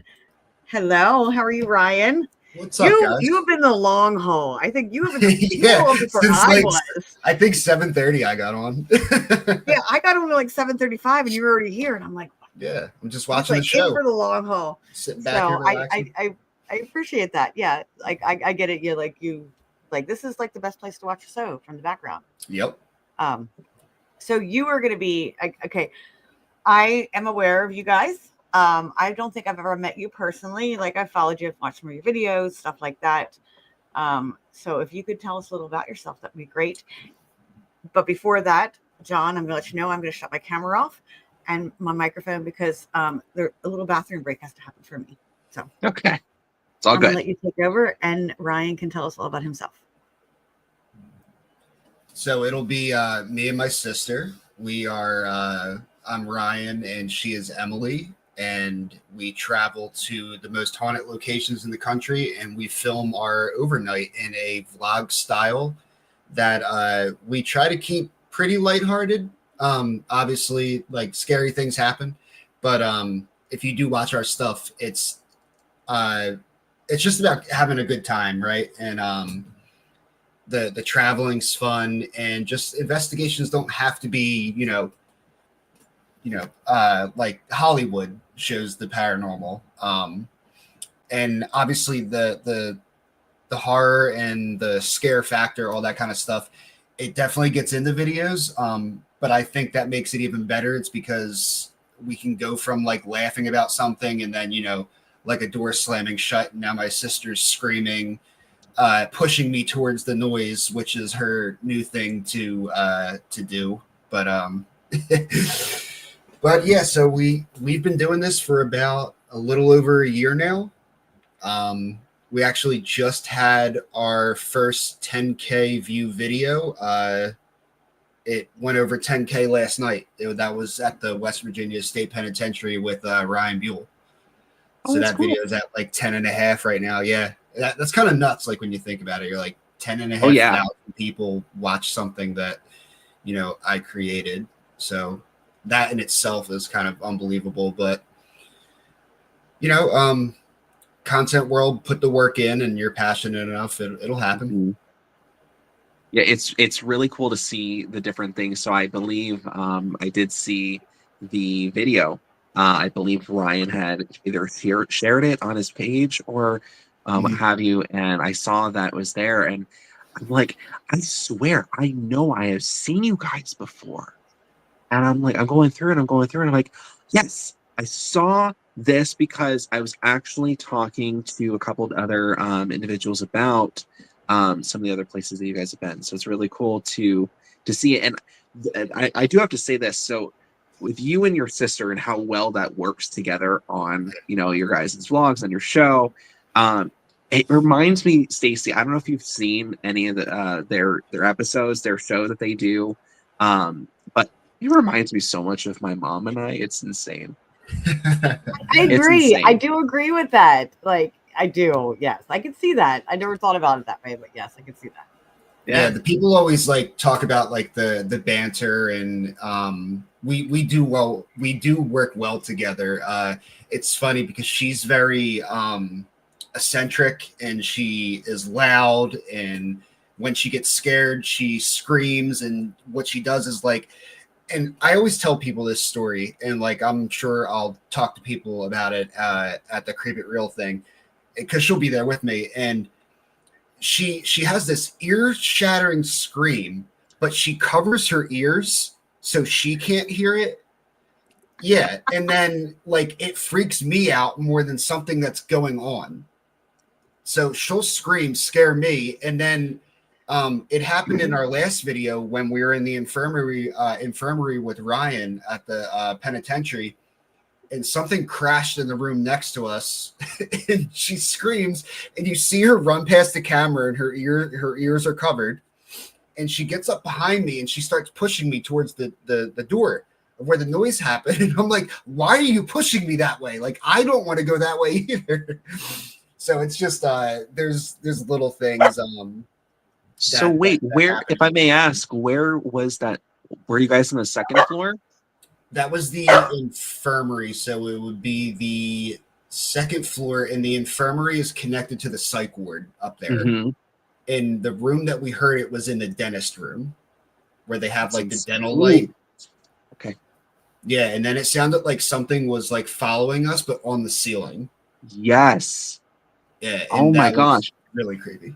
So, not to go on a whole side tangent, back in 2023, when they did the paranormal convention there at the penitentiary, they did the overnight, they did the investigation there, and during this we were there with Kalani Ghost Hunter. He was leading part of the group, and I remember it was myself, it was Amanda, my girlfriend, it was Kathy, who was a very good friend of ours, a really good clairaudient, very good investigator too.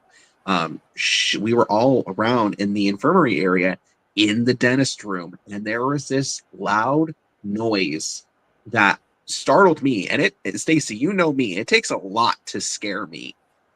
It takes a lot to startle me. And so it's just, there's a squeaky toy in the background. Interesting. So I will have to go and watch that episode to see, how, everything was overall there. And it was very interesting because when it happened, Ryan asked, was that us? And I said, no, that wasn't any of us. And he asked where it came from.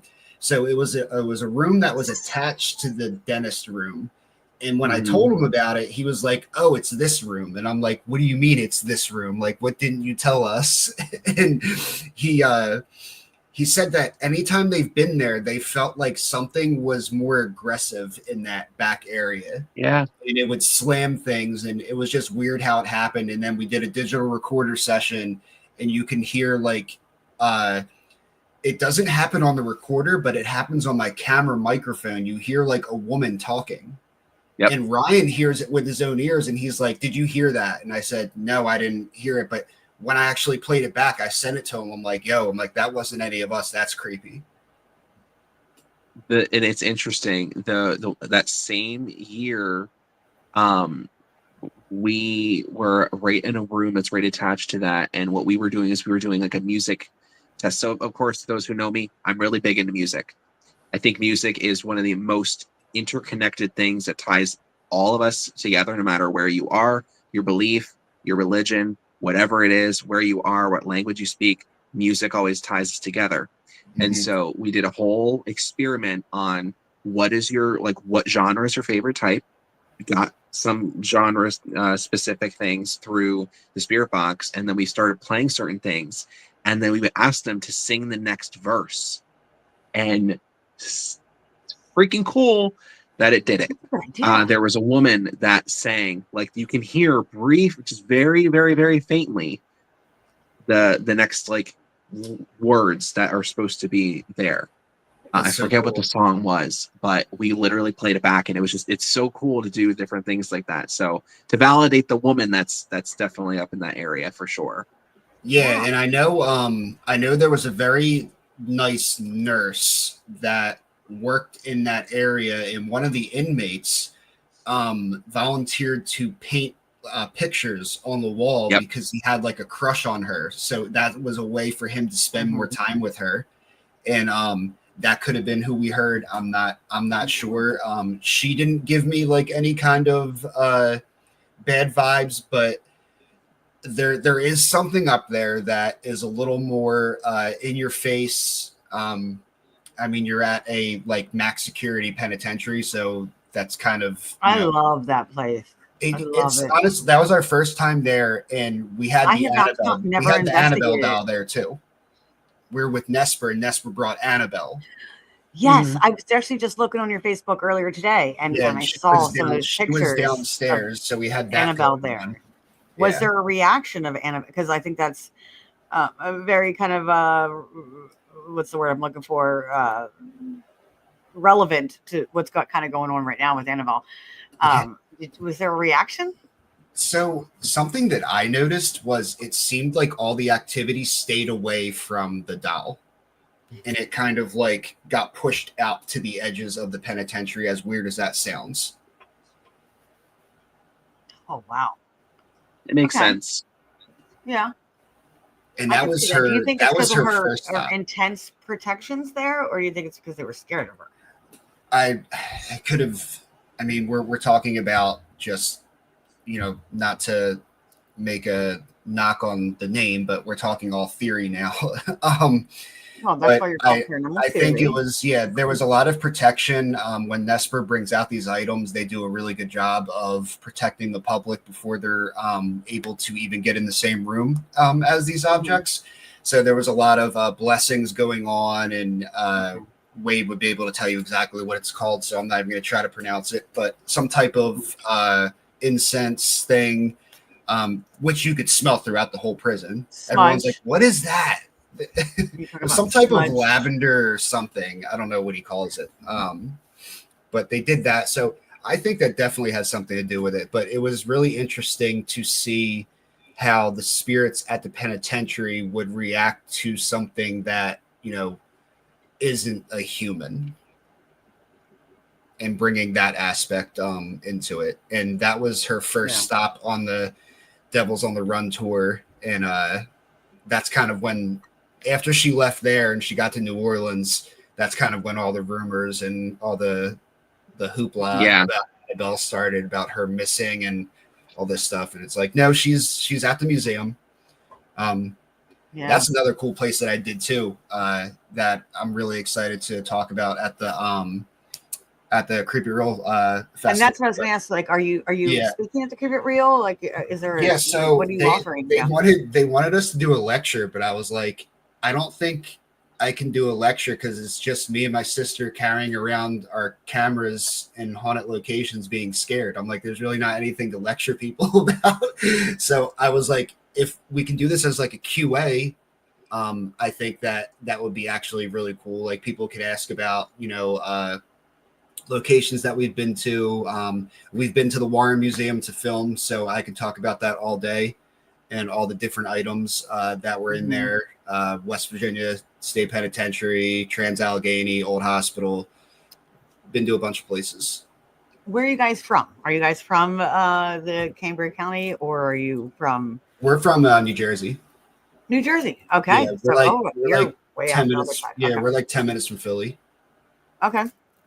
Okay. So you're over more towards the east end, like I am. Yeah. John and I both are kind of more east. Oh, honey, I'm like almost smack dab in the center of the state of Pennsylvania. There's nothing. I guess really I am too. around I'm me. Central PA. Are you considered Central PA, John? Or people or say northern? so. So like that's kind I of the think whole you thing. are Like, still considered Central. yeah. It takes us, because we actually just filmed at the Old Stone Jail last weekend. It took us 4 hours to get there. Okay, that's not too bad. Yeah. Because it takes me 2.5. So Amy's asking, what will they be doing and offering at the festival? You guys are doing a lecture, and I'm assuming you have a table and booth set up. Do you guys sell any items? Yeah, so we'll have I'm gonna try to, it's gonna be kind of last minute, but we're gonna get some merch done up so we can bring some of our merch there. Also, I'm thinking about, I bought like 10 of these Ouija boards. They're really cute. They're like a pink purple Ouija board. They're like real popular on TikTok. So we're thinking about signing a couple of them and then doing them as like giveaways or something. I don't know. You should take one around and have all of the guests sign one to auction. Yeah, actually, that's a great idea. Your mom does something like that, John. You're now my manager, John. Yes. Okay, there we go. And that's how it all starts. She got a job. Listen, I do event promotion for my job. I get it. He does. So John, put your link, follow them on YouTube channel, Paranormal Theory. I've watched a couple of your videos. I think they're amazing. I really like the energy that you bring forth in that. And I appreciate you. You were one of our first guests on tonight, and you've kind of been waiting the whole night. So I appreciate you kind of waiting. Thank you for your patience. Oh no, it's patience, no because problem. I knew this was going to be a shit show, and we were going to do the best we can. Oh, it's not a shit show. Stacey. No, I mean, like this is trying to very get good. people on. No, you're doing very good. Just I know. Breathe in, Yes. breathe out. Everything's gonna be. This is okay. my own. What did my I say own to Larissa earlier? Virgo. Yeah. You're being a little too hard on yourself there. I am, Maybe. but it's my own Virgo. Coming from somebody who perfectionism. does like a lot of, who obviously does content creation, live stuff is probably one of the hardest things to do. That's why I don't really do it. I always put it out as this is a free flowing show, and we're going to do the best we can and kind of thing. So I've never had this many guests in my show at one time. So I've learned, this is a learning experience for me, and I'm so glad, John. I'm so glad you're here. So I couldn't have done this without you. You're So welcome. any final words? Oh, I still got this up. Any final words, Ryan, for telling people to come out, to people, whatever you want to say, plug yourself real quick, and then I'm going to bring Jeremy from Beyond. And why do I keep Beyond the Badge? I don't know why I keep messing that up, but Well, if you guys do not come out to the Creep It Real Festival, we will no longer like you. I'm kidding. Someone's gonna clip that, and you'll be a little real about that, okay? Yeah. No, but seriously, guys, come out. We have there's so many cool people that are gonna be there. Santi, man, he brought the energy. I thought you guys were gonna bring me on after him, and I was gonna be like, he was. My whole YouTube chat was like just cracking up at him because I'm streaming the show on our YouTube channel right now, and They were all I know, laughing. and thank you. I see that. I see that you're streaming and we're getting some people. So I appreciate that. Obviously, those who are watching, if you could follow me on YouTube, that's where I'm trying to move more towards. Facebook is where my biggest audience is right now, but I want it more YouTube because Facebook is messing up for me every day. So I appreciate that. Yeah, and then just real quick before I go, I remember when Shauna first approached me with this, and she said that it was for her like in memory of her mom and everything. And I told her, I'm like, yeah, like I'm absolutely down for this. I think this is a great cause, a great reason to do it. And it's actually the festival is on the 21st, and the day before that is the year anniversary of my mom passing. So it was like something that it was kind of like, okay, like that seems kind of like I'm supposed to do this. So we're like, That's of course the we'll be heart. there and all that kind of stuff. Yeah. And I was like, I absolutely know what it's like when you lose a parent, especially being so young. I make old jokes about myself all the time, but I'm 31. My sister's 25, so Hey, that's that's me. there you go. But no, I know we're gonna have like a table like remembrance there and everything. So definitely, if people come up, bring something for that and all that kind of stuff. But it's gonna be a good time. I'm excited. I am excited too. I'm excited. Thank you, Ryan, for coming on. I'm going to send you a message. I'd love to have you on for a full show. Yeah, and absolutely. Showcase you guys, show some of your clips and stuff like that. Yeah. So I'm gonna message you if I forget because I have ADHD. Message me and we'll if you don't mind, we'll book a date for you to come on and we'll show some of the stuff that you do and promote you guys. So Sounds I good. appreciate you guys coming on. Thank you so much. Thank you, Stacey. Have a Thank wonderful you, John. evening. And you can continue to stay backstage if you want and watch if you want to. Yeah, I'll chill out. All right. Thank you. All right, thanks, guys. All right. So, John, our next guest is Jeremy. And I think I'm saying that right, Jeremy. He is from Beyond the Badge Paranormal. And I know he's been in the comments a lot talking about mental health. And I believe that's his big thing. And I'm sorry, Jeremy, I don't know you very well. I have watched your stuff. I've seen some things here and there, but I'm not too familiar with you. So before we get any further, I'm just going to add you to the stage. Welcome, Jeremy. Thank you for coming on. All right, now I'm in. Sorry, I've been on mute for a little while. I ate a sandwich. I had a glass of milk. Hey, but I've enjoyed the show. Yeah. I know. I kept seeing you on and off and on and off, and that's kind of how like we were trying to do things tonight. We're like, you get in the comments, get in the green room, and we're gonna get to you when we can. Hey, no problem. I had the earpods in, so I could hear everything you were saying. So you're good. I was all over it. Hey, thanks for having me on. I'm excited to be here. Thank you. So tell us a little about yourself. Absolutely, yeah. So Beyond the Badge Paranormal is a paranormal team made up of first responders, firemen, police officers, nurses, dispatchers, paramedics, and EMTs. And we have a paranormal team. We make YouTube videos. We have YouTube channels and our YouTube channel, social media accounts. But we use our platform to raise awareness for mental health, directed towards first responders and veterans, but really just for anyone actually who needs help. So we started it about a year and a half ago, really closer to about a year.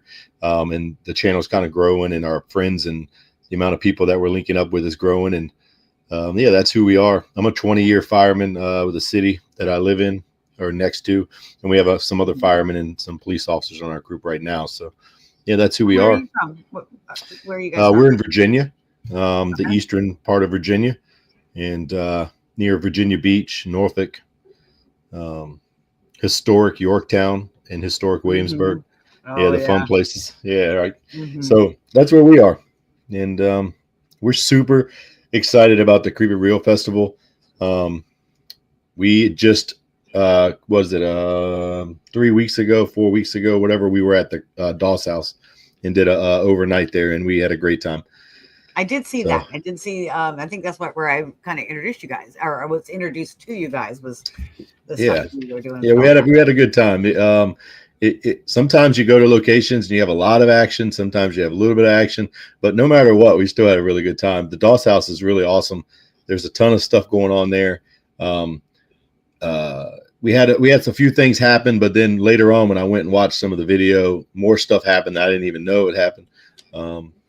And we had an amazing time. It was a good time, a great location, and yeah, we're glad we did it. How did you find out about the Doss House? Do you know Shauna? I mean, or was it something that just came across somewhere? And no, we just through social media. I looked up locations and found this place, and I thought, well, that seems cool, and talked to a couple of the people on my team, the core four, I call them, and asked them, what do y'all think? We should head up to Loretto, Pennsylvania. And they're like, where in the hell is Loretto, Pennsylvania? I was like, I don't know, man.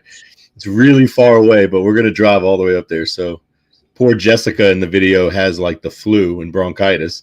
Oh my. So she was in the video, like trying not to cough. So there's a lot of things that were cut, and the cuts were coughs.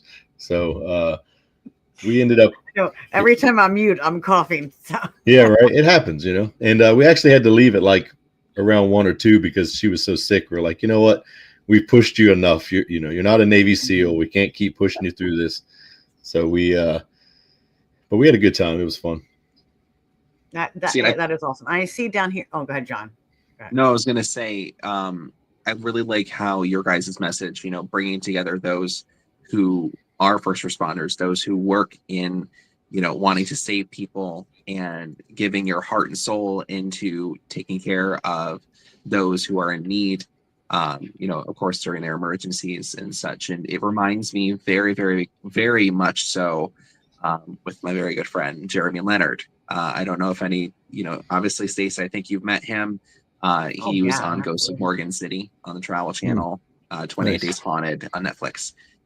He's a first responder, both him and his wife, Tammy. And I think that, from hearing his story, from knowing Jeremy for so many years and hearing about his connections that he's made with his best friend, that I believe he did lose not too long ago, understanding and working through his own, things that he's worked with. I mean, he's quote unquote the Cajun demonologist. That's his stick. And he got really involved with that because of some of the things that he's seen and some of the things that he's dealt with in his life. And I think it's really, really, really remarkable for teams and for individuals to focus in on supporting mental health and emotional health and just health overall for everybody, not just, their best friend or this and the other. And for everyone watching, for those, who will watch back, I just want to say thank you for, being a first responder and for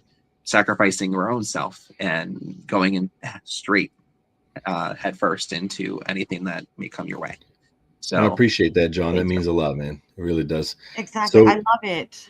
Yeah. So Ernie is also a first responder. I don't know if you know Ernie. He was on earlier. He's absolutely. Yes. Yeah. And so we started the group back in the late summer of 2023 as just a regular paranormal group for first responders, just because we needed something fun to do. And I thought, well, why don't I just bring my fire buddies and we'll go ghost hunting. It should be fun to watch these guys scream like girls, right? No fun, nothing wrong with that. But I was like, let's see if we can get these guys scared. But then 20 years on the job and things like that, I kind of started having my own issues, mental health crisis issues. And at the end of 2023, I kind of hit a low point, and I had I call it a near-death experience with mental health. Well, anyway, I pulled through that, and when I came through that adventure there, I contacted the group and said, hey, we have more that we can do. We can do the same stuff we've been doing, but let's take this platform and use it for good. And so since that moment, we have been incredibly dedicated to the mission of raising awareness, ending the stigma that surrounds mental health in general, but especially for first responders and veterans, because we're always put on a platform, put on like a pedestal and told that not only that we're amazing and all this stuff, we're just normal people, but we're also told we're supposed to be tough, right? We can't show any pain. We have to be brave and all these things. And we are. But when we leave the call, there's trauma that's occurred, and we're not allowed to talk about it, So I'm trying to start this trauma. Yeah, and I'm trying to start this national conversation about it, where no longer will it be a stigma that or something that prevents somebody from reaching out. And then you add the paranormal side into that. You know, we love making videos and having that kind of fun too. So that's sort of how we if we were just a regular paranormal team, nobody would even know who we were because there's 1,000 of us out there. But we thought that we had this chance to make a difference, and that's what we're doing. And so we've hooked in with 2 charity partners, Survive First Foundation and Trauma Behind the Badge. And so a lot of my social media posts, you'll see those organizations promoted along with 988, just because we want people to know there's a lifeline, immediate lifeline. Oh, absolutely. Yes. And so, you know, people may get tired of seeing the mental health messages on their paranormal pages, but that's because a lot of the friends that I've made have agreed that when I post on Facebook or social media and I share it to their paranormal group, they don't block it. They let it go through because it's such an important mission. In the beginning, every social media message I tried to put on somebody's page that was paranormal was blocked because it wasn't ghost hunting and I was like, man, that kind of sucks. There could be some people out there that need the message. But because we've done podcasts and events and became friends with so many people, when they see that post, they know, hey, we're just going to push it through. And that's been an amazing blessing. And I'm super proud of that. Absolutely. So I want to ask you real quick, because I'm a mental health professional. That's what I Awesome. do. I was Oh, a great. trauma therapist, and now I work in behavior therapy, and I work with disadvantaged youth. So Nice. Thank you for your service too. That's not easy stuff to deal with. I'm a social worker. Yeah. So That's hard stuff. We are not first responders. We're second. Yeah. Well, you know what? So, we'll accept you on. We accept you in our group as well. I'm trying to get the social workers as first responders, because actually here in our county, we are starting to, the police department is hiring social workers to go out on these mental health calls. Right. And I love that. But what I want to say is, you talked about 988, and I'll let you do that.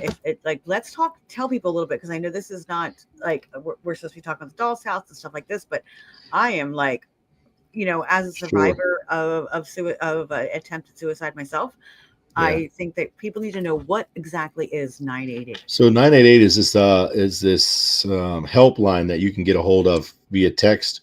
It's basically they made it as easy as possible. If you dial 988 and send a text or on your phone, or dial 988 on your phone, you're going to immediately be directed to this helpline. That's going to be an operator on the other line. That's a mental health specialist that can direct you to the care that you need. They won't hang up on you. You're going to get almost instantaneous help. And that's super important, because like when you reach out to a charity organization that does mental health, it could take 24 to 48 hours to process info. And that's nothing against them. That's just how it works. I mean, somebody's got to be pulling the email up, but 988 is instantaneous. If you dial 988 right now, you'll get help. So if anyone out there is listening and you need help, there's nothing wrong with it. It's absolutely perfectly normal to not be okay. And it's pain is real, wounds are real, and we want you guys to stay. And so 988 is amazing. And so we have on top of the YouTube channels and all the other social media channels, we have a website that I created, beyondthebadgeparanormal.com, and it's got some amazing stuff. If you haven't been to it, you really should. It's really cool. I'm pretty proud of it. But the thing I'm most proud of is the section on the mission, and that has all of our charity partners and how to get help. But one of the things I did for that webpage was I put on there a button on every single webpage, or every single page in that website, that says get help now, because I was a little worried that if someone clicked on that, they may not be able to make it to the next page before they decide to be done with it, So I said, well, why don't we put a get help button on every page, just sort of all over the place. That way, if you're scrolling, you're like, you know what, I need help, and boom, you can get it. So you don't miss out on it. Mm-hmm. And then, every video I make, I put out there, 988 Survive First, Trauma Behind the Badge. We do a mental health break between in the middle of every video as well. So if you watch the Doss House video, there's a point where we stop and we actually do it called a mental health break. And there's some sort of mental health trauma message, a resource message. And we've been doing that for a while now. And I think that's a good thing too. And it is a good thing. We need to end the stigma. There's so many people that even it is getting better. It is getting better. I believe, from my aspect of it as a mental health professional, there's not enough of us. So we are very overwhelmed. So we need more awareness. We need more appreciation. We need more pay. Yeah. Unfortunately, that's why we're not getting people in this field. Yeah. But you know, it is there is help out there, people. There Yeah. is help out there, and I've told many of my friends, I've talked to people in here, if you're having a rough night, you know, reach out to me, reach out to someone, like reach out. I mean, there is so many people in our network, in the paranormal network, that will listen. Absolutely. And I would and say the help. paranormal community is a loving community and is it's fantastic. And I've felt so loved and welcomed, and the message has been taken so well too. And I wanted to say something for all the people, even if you don't know us, everyone who subscribed or liked our videos up to this point has made a big difference, because the only reason I'm on this podcast and been invited to the Doss House and to the other events that we're going to, like the Gettysburg Bash, we're speaking there and all that. The only reason that we're guests on those things is because people have liked and shared and viewed our videos. And that's the whole point of the reason we started this. We didn't start it to become rich or famous. We wanted to make this platform just as big as some of these influencers. So if some of these influencers can do what they do and get 2 million followers and not put a single not put out a single positive message, but really just, you know, do whatever they do. I'm not cutting down anything they do, but what if we could do the same thing? But we do it because it's a good reason. It's a good cause. So if we can get every single person to click the button, that means we'll be invited on more podcasts. We can really kind of make this whole movement. And I'd like to have you on and do absolutely. a whole show with you guys, because as being a mental health professional myself, and you having that background and really pushing through that, I'd like to talk more about I that. would too. I know it's getting late, and it's been it is getting late. Like we're pretty much at the end of our podcast right now, and I still want to bring Shauna back on to talk about some of the changes that are 100%. happening with the Creep It Real. So I do appreciate your patience. You've been pretty much on since the beginning as well, and you've been in the comments, and I know you've been sharing things out. So I'll be there at the festival, so you and I can chat as much as you want. And exactly. So what are you speaking at the festival, or are you? So we have a booth.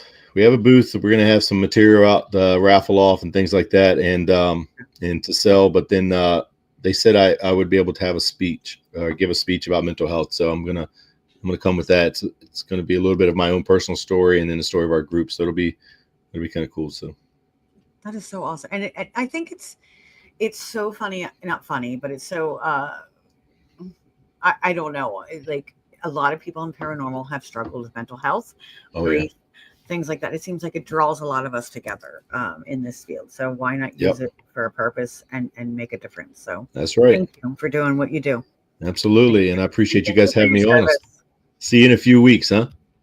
Yes. See you in a few weeks. All right. See you guys. 3 weeks. All right. Yep. Thank you. All right. Have a bye. wonderful evening and enjoy your night. You too. Thanks so much. Thank you. All right, Shauna, I'm getting ready to bring her back to stage. The woman who is behind it all. Like if it wasn't for her, this would not be happening. So actually, if it wasn't for her and her mother, this would not be happening. So Shauna, welcome. Hey, I'm back. I know. It's been crazy. It has been crazy. So I appreciate you and all you've been a big help trying to put this together. And I know you and I have been back and forth trying to figure it all out. And it's a little overwhelming, but we did the best we could. Hey, it is what it is. And we had some great guests on tonight. And we appreciate everybody that did hang out. And Ryan, man, he stuck it out back there for almost 2 hours. And I know he was like, I logged in early and I'm like, oh, Ryan's here. I know. Don't mind me if like I'm just looking up at the sky because like Larissa has her camera. Her camera's like right in front of me, but then the monitor is up here on the wall. So like I feel like I have to look at you to talk to you, but it's up there. So I'm not sky watching or anything. It's just weird for me. So I just want to highlight, like Raven hit her head. Yes. Oh. Raven hit her head. I don't know if you were on for that, but Damien says he heard the whack from Scotland. And Paranormal Theory said he heard House of Dog's head. She was under the table and trying to jump up on my lap and hit like that on the table. And like the whole thing shaked.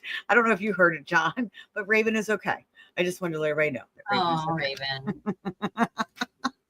Oh my gosh. So I know we're at 2 hours, Amy. I know Amy's like 2 hours. Well, Sean and I talked. We're like, we're going to probably run 2 hours. So we're going to try to wrap this up as quick as possible. So you can get to bed. We can all get to bed.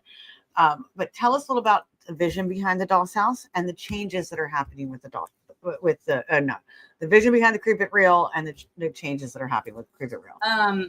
The vision with the festival has always been the same. It was just to honor my mom and how she felt about the community. Like I've always said, like she loved everyone. She'd reach out to anyone, even if she didn't know you. If she saw you struggling with something, she would reach out to you. And she was always there for anybody that needed her. And so I was just trying to, and she loved everybody, no matter who you were, where you were from, what you practiced. If all she cared about is if you were a good human or not. And if you were struggling with things, she wanted to be there to help you if she could. And if she couldn't, she would refer you to somebody who could. So that's what it was all about, bringing the community together of all walks of life, all humans, to have a day of togetherness and love and community and share, no matter what they made, whether it was, little granny homemaker who made some fudge in her kitchen, or, like Patty Negri, who's going to do what she's doing, like from one end of the spectrum to the other. It wasn't just paranormal based. It was about community as a whole and everybody everywhere. That's what it was about. So yeah, and it's continuing that way. We had some hiccups along the way, as you know. Last minute, our venue got canceled. That's a whole another episode and a whole another 2 hours. So I know. And you do have a live that you talked about, and I did. And we will be doing another one here shortly. Again, just being, that place of support for the community. Letting people know that it's okay to stand up for what's right and stand up against what's wrong. And that's what this is about for us. We work in the light, and that's where we intend to be, and trying to do things for the greater good. I'm going to continue to do that. And it seems like no matter how hard you try to do that, there's always somebody there trying to knock you down, no matter what. But when the more we focus on that person trying to knock us down, the more power it gives them. So exactly, I love that you guys don't do that. You really kind of keep pushing forward. Like the struggle is real. Don't get me wrong. Oh, it is. The struggle is definitely a very positive real. Outlook. Yeah, you always have a very positive outlook. It's because the mission and the purpose behind it is genuine, and what I'm trying to do is genuine. And like I've explained a million times, this is my grief journey for my mom, and I think that makes it even more genuine because it literally is not only coming from here; it's coming from my soul. And I want, going through something like that, and Ryan, my heart goes out to you and your sister losing your mom. Anybody who's lost a parent or someone super close to them, as devastating as it is, it can also be very humbling. Teaches you a lot of things. You reflect back on a lot of things in your life. And I just, in those moments, chose to try to be the best person that I can. Never going to be perfect. Always going to make mistakes. Always going to say stupid ass things, right? But at the end of the day, my goal is still the same: to try to be a good person, to be there for people who need somebody for strength and encouragement, and doing good within the community for everybody. I'm not here to judge anybody. I'm here to love everybody as everybody should be. And that's kind of what I feel is lacking in the world. There's not enough kindness, and people give too much and expect something in return. That's not the way it works. You should just continue to do good works and expect nothing in return, but a humbling feeling of knowing that you're doing something that makes a difference, even if it's just for one person. And that's what I do on a daily basis. So anybody that tries to stop me from doing that, like I said, right is right and wrong is wrong. And I'm going to continue to keep pushing forward, doing the right. So in the midst of all of that, the festival was originally going to be at the Loretto Community Center, and now is going to be at the Evansburg Old Stone Jail. Everything happens for a reason. Everything is in divine order, and things are now going to be bigger and better than they ever could have been, being at the community center. I love the new change. It is going to be awesome. We have more room now for more vendors, for speakers. for entertainment, for food, more spaces for investigations. We've been able to add on another private investigation with Patty that sold out super quickly at the Doss House. I know everybody's intrigued and wants to get to the Doss House, but to me, this is also about community and supporting one another. And you know, the jail being so willing and helping us. This was a way for me to. It's give not back just to about them. the Doss House. Right, right. And give back to them. So please, if anybody is interested in hanging out with Patty Negri Friday night at the jail, she's doing a private investigation there from 8 to midnight. We would love to have anybody. Everybody is always welcome. And then we're trying to figure out what we're going to offer there on Saturday night because we will have Patty at the Doss House on Saturday. The Blue Bodie will be at the Doss House on Friday. So we have the Blue Bodie on Friday at the Doss, Patty at the Doss on Saturday. We have Patty at the jail on Friday. And we're trying to figure out what we're going to help the jail with to get them some exposure, you know, because bringing the community together so people can experience that awesome place too. That is a awesome location. If you're into the paranormal, even if you're not into the paranormal, historically, that place is phenomenal. There's so much history attached there. Just like I've always said about the town of Loretto, the history of that town is what intrigued me and drew me to that town. And I encourage everybody to learn the history of the jail. Still, during the day of the event, you are welcome to go, you know, check out the history in the town. And it's run by Lurking Spirits. I have them. Yes, Lurking Spirits is the group that runs all the paranormal things there at the jail. Great group of people there. And that's what I'm doing. I'm putting a couple pictures up now of the jail and stuff like that as you're talking. You know, and it's not being the greatest for me right now. So, but here, I guess that's a picture of inside the jail. And if awesome thing about right here, like Patty's event on Friday, we're going to set up the tables to have her after the investigation seance happen right there in the main corridor of the old jail, where you have both of your death row cells. You have the Smitty cell, the guard shack, photo booth, all the check-in area, like super hot spot in this awesome location. So it's going to be amazing. Yeah, it looks. I've never been there. I know you've talked about it a lot, and it looks amazing. John, have you ever been there? No, I haven't. Oh, there's the outside of the jail right there. It looks huge. It reminds. So I'm going to say this. So these are the first pictures that I'm seeing of the jail. Stacy, doesn't that remind you of what is now the cell block, but the old Lycoming County Jail? Exactly. Oh, I love the cell block. Yeah, right. Yes. Yeah, it's awesome. You guys are gonna love it. We got the owner too. He's actually gonna open. The front doors have been padlocked for years. And we actually last weekend we were there with Dark Hollow, came along and helped us out cleaning the jail up to get things ready. And he let us bust the lock off. So everybody's going to be able to enter the jail from the front entrance, which is going to be amazing. This looks like a historic picture. Sorry, my camera's off because I'm trying to work on figuring this stuff out. But that looks like a historic, like when it was open. That's an old. Yeah. So to give you an idea, so this is a picture of the bullpen. So on the backside of the original old jail, they had to put an addition on for more inmates, obviously. And it's kind of unsettling because it's literally like it looks like a huge 5-story animal cage. It's inside of the building, but it's a caged in area it's either 4 or 5 levels. And then there's a lower level that was the cafeteria. And that's where we're going to be able to set up all of our vendors, is all of those cells within that bullpen area. So it's going to be super cool. And then we have the old stone jail part where like the shoe and the rue and the death row cells, all of those cells, the jail is offering for vendors to rent privately. There's like that cell.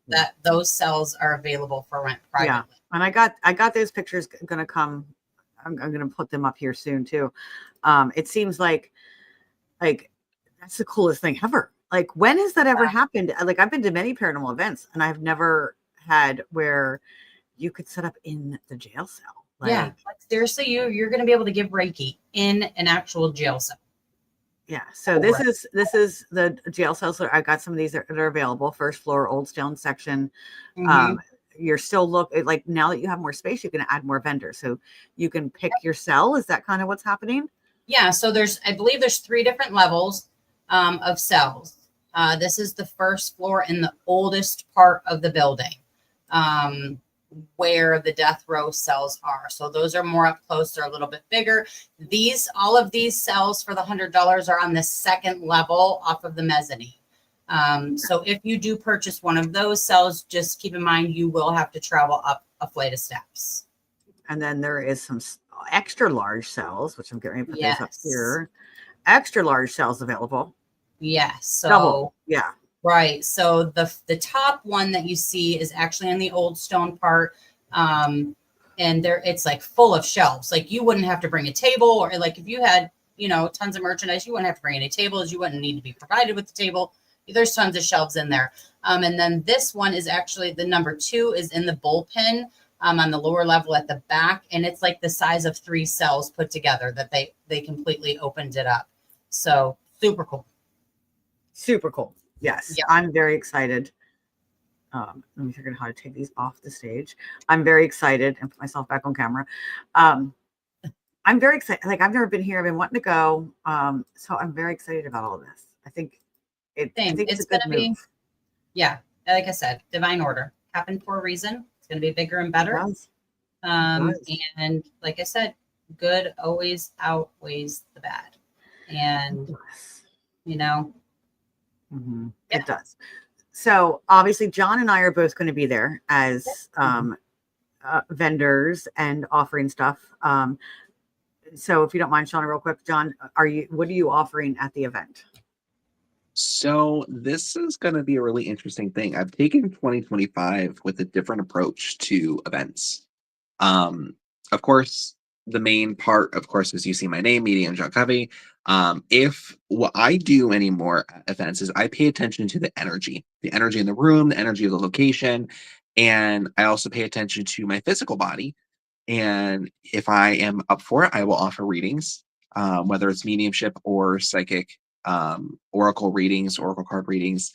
I will offer those if I am able to. I do have a couple of paintings that I've been working on. I did one of Universal Monsters not too long ago.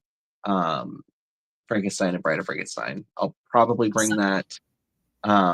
And I will also have my cookies, which are kind of a staple that everybody is now finding out about what I do. She has raved about these cookies. Listen, so again, I'm still trying to figure out which ones are the ones that need to stay on the everyday, kind of menu. But I have homemade recipes that I've adapted over the years that I offer, around Christmas time that I make for, orders for people. And so I started to offer them more at events. So I will, of course, have my homemade chocolate chip cookie recipe. I will have snickerdoodles, which are the fan favorite. I'm debating on the squirrel, the eerie entities. So that was a line of different horror figures that both Amanda and I put together. I do still have them. It was like that's why I turned my camera off because I'm like I'm gonna go grab it because it's one of those for Sarah Lee. 100% squirrel. And anytime we see squirrels, we try to snag them. That is awesome. Mm-hmm. So yeah, I mean, I'll be having some of those, and I'm going with the flow. I mean, for this event, I think it's really important for any event that does a lot of work with charity and wanting to raise money and doing different things like what you guys are doing. I enjoy going to the events to help do that. Now, Stacy's gonna, get mad at me. I'm gonna have my own little, moment here, but I don't have as big of a following. I'm not as big, as a quote unquote person, like, of course, somebody had on tonight. But I always like to go to a location and offer a healing heart, a healing mind, a positive outlook on things as much as I can. and try to change some ideas and change the energy there in a positive light. And I think that's just really I will what tell this you what this this, event John. is for. I will tell you this, numbers don't matter. If you walk away from an experience feeling humble and more fulfilled than when you came there, then that's the only thing that matters. Numbers don't matter. I think you are an amazing human. Thank you. You're I welcome. try. Some people say otherwise. They call me an adjective. It starts with an A. Nuh-uh. There is no way. No way. No way. I mean, I think we all have the ability to be that, though, if we're being real. Like we all have that part of us. But you know, I am like super fangirl over John. Like I really am. Like he could be like he's so talented and so connected to spirit, and so like even like, sorry to bring your age into this, but so young to be able to be connected. That what is the words I'm looking for? But he's just so able to connect to spirit and be so grounded.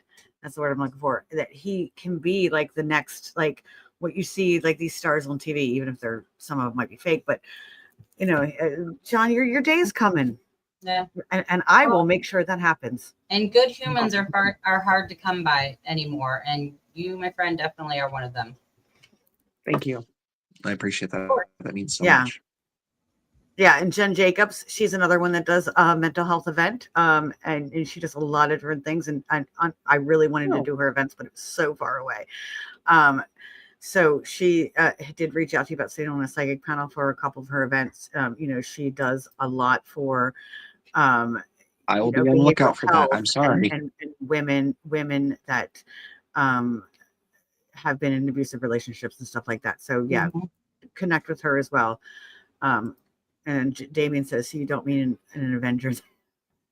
Well, and let's talk about this real quick. Stacey, put you on the spot. Besides your Reiki, what are you going to be offering at the Keep It Real? Because we talked about, I believe you were going to get with Beth for a speaking event. Let's talk about what you're going to do. Yes. So I know you and I've talked about doing some like empowerment. My thing is about empowering women and empowering anybody. Like that's my thing. I'd like to empower people. I'd like to make people believe in who they really are and believe that they can do it. You know, it's like I can and I will. And so I'm going to be speaking about that and finding your inner goddess. And that does not mean like just females, like your inner goddess, your feminine energy. And I'll be offering Reiki, but I also have my candles. You know, I used to have a whole metaphysical shop that I would take to these events, and, you know, looking at my numbers, and I've been doing this for 5 years now. It was like things were selling, things were not. And I've focused more on my intention candles now. So I'll have those at the festival, and then we'll be offering Reiki. But my Reiki is shamanic Reiki. So it's with a drum, it's sound, it's going into a meditative state to really induce that inner healing from within, to empower people to be their best selves and live their best life. Absolutely. Love that. And I will say, Stacey, so this is my moment to give a little bit of, you know, fangirling. She's been like, stop it. You don't need to do that. Out of all of the different individuals that I have met over the years, especially in the last 5 years, meeting Stacey, and the first time we met, Sean, I don't know if you know this story. First time we met is when we went squatching with Steve Dills and Andy at the bash. What, 2 years ago, 3 years ago at this point? 3. It's been 3. Yeah. So we were still at Windham then. Yeah. Yeah. And so we went squatching, and that was the first time. And the way that how she connected with energy, the way that she connected with elementals, and how we were talking about the Fae and how we both saw the Fae there. It was just really cool. And then of course, you know, it's always fun when Andy and everybody, you know, makes Stacey almost poo her pants. Because I'm a screamer. I'm gonna put it out there. I'm a screamer. I like the thrill. I like the adrenaline rush. That's why I investigate. I do enjoy it. I'm not really scared, but it's I just like that piece. But yeah. The jump factor. Yeah. Jump factor. Yeah. And you know what? So I'm actually not scared of the paranormal as much as I am scared of like finding Bigfoot in the woods. And Andy does a very good whoop. so when Bigfoot comes up behind you and he gives you this big old hug and said, "I finally got you," I'm gonna shit my pants. at least he gets some reaction. Oh, That's I funny. know. So, and that was the night, John, you literally and that was when it proved to me, it's like walking, because I know who, at that point I knew my grandmother's with me. I know my grandmother's always with me. And he's like, your grandmother's with you. And she's right here on this side and she's saying this and this and this. And I'm like, how do you know that? Yeah, I don't. And this is the funny thing. A lot of us intuitives who do readings, a lot of the time, we don't remember the reading because the information that comes through us obviously is not us. It's our guides and the coming through.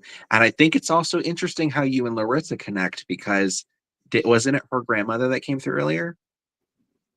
So it's interesting how that works. A lot of really, I want to say like ancient, but that humbling sort of older energy that goes with it. I think it's really why, why you guys connect really well.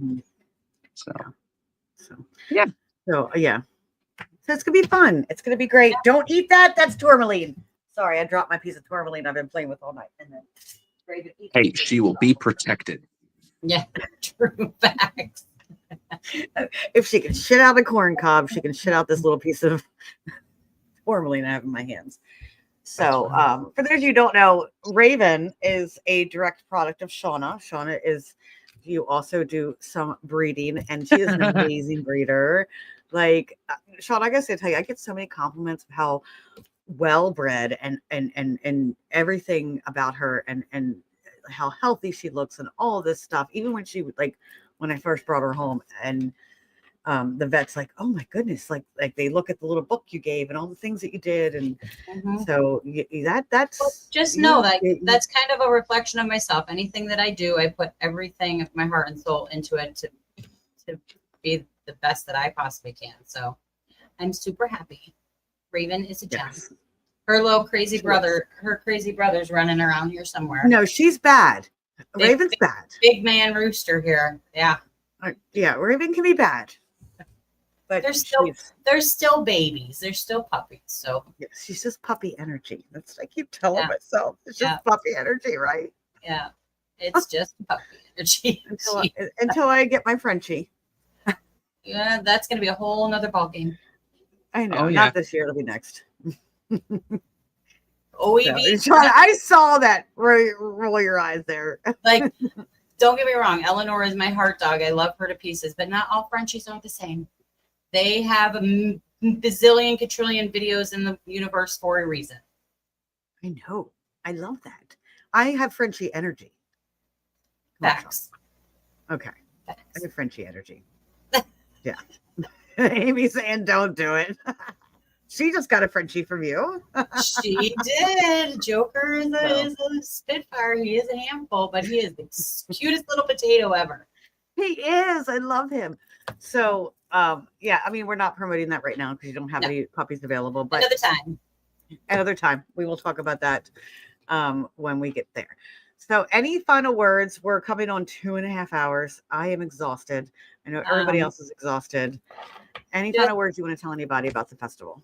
Just, thank you to everybody for hanging out with us tonight. We know it was a little bit of a long haul, but we appreciate everybody who came on tonight to spread a little bit of awareness about what they're about, and know that we are doing things for the greater good. We're seeking things in the light, and we love everybody, and we encourage everybody to come out and have a good time. The event is 100% free to come to. So just come, hang out, have some food, meet some awesome people, spread the love in the community. Yeah. So, and that's something we didn't touch on. It is completely free. You don't have to pay to get in.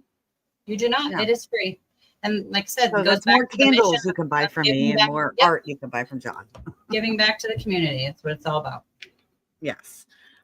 So it is on June 21st. Tell people exactly when and where, like this. So like I said, now that we're at the jail, we do have 2 nights of events now, Friday night and Saturday night. But the actual vending festival itself is Saturday, June 21st from 11 to 7.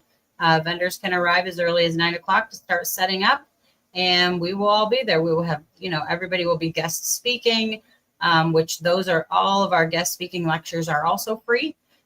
We have lots of private events, meet and greets with a lot of our guests, and of course, everybody in their own personal, personal booths,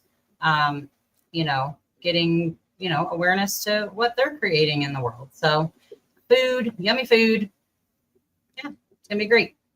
Yes. So you have food trucks there. Is that what? Absolutely, we will. When we have Kona Ice, we have the Coffin Bean.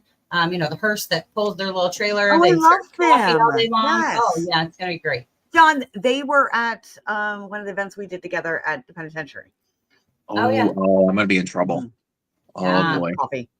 Delish. Whatever it was that you get the dirty. Was it the dirty chai? Was that what you get? It was a dirty chai.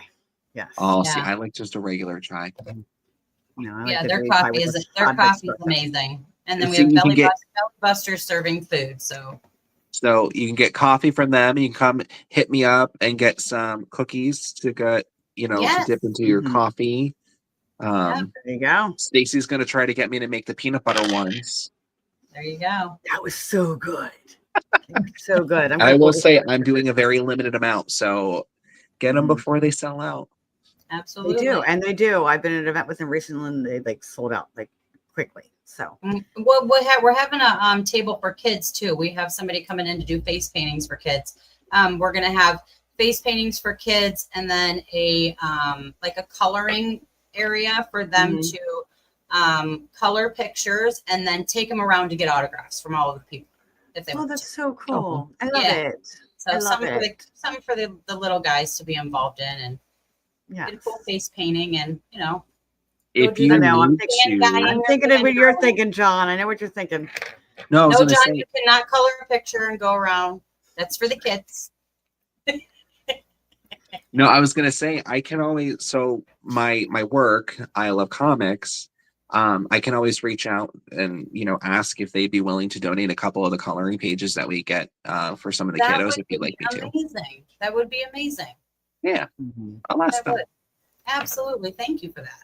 Of course. That would be awesome. No, I was thinking more of along the line of Jody, like with what she does with the kids, and she does with. I tried. I think she's busy that weekend, but I tried to get her to go because she is in charge of the kids zone at the Gettysburg Battlefield Bash.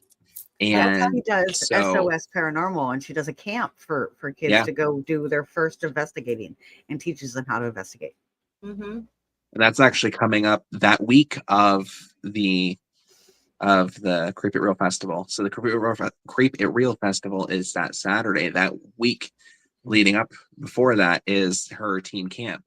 So I will actually be there, I believe, on Monday, going to the Tamaqua Elks Lodge to help teach.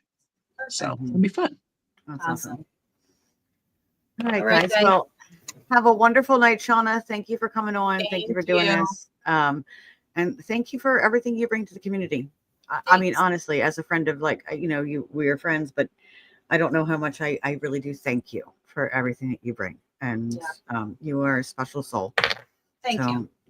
Keep it up, creep it real, and have a wonderful night. Oh my goodness. This has been a wonderful evening, John. Thank you for coming on. Of course. It has been Yeah, it's always been a fun. lot. I have to say, it overwhelmed me a little bit when I had all the people down here, because if you guys ever run a podcast or anything, you can see in the bottom all of the people in the backstage. I'm like, oh, I gotta get people on. And as a Virgo, I want to an ADHD. I'm like, oh, I gotta go. So it was a little bit of anxiety for me, but I think it worked out for the best. So I appreciate you, John, for coming on. You helped out a Of lot course. tonight. Yeah, So, of course. Thank you for letting me come on. Oh, you're welcome. And anybody that's in the comments still, I know we're coming to the end. We're kind of losing people as we go along, but thank you for being here. Thank you for commenting. Thank you for sharing. Thank you for those who have been guests tonight and you're sharing on your pages, because I can see all the links up there. That means a lot to me. Please go over to the Rustic Spirit, or go over to the Becoming Enchanted by the Rustic Spirit on YouTube and give us a follow. I'm hoping with it by next year, I will be only on YouTube. I have more of the followers over there. That seems to be where I just want to get my stuff over there. Like that seems to be more stable, more secure in that aspect. So I appreciate all of you. Please remember to fill your cup first. You can't pour from an empty cup. And, you know, coming from a mental health standpoint, like our cup needs to be full. You are the most important person. Right, John? Absolutely. All right. Thank you, everybody. Have a wonderful night.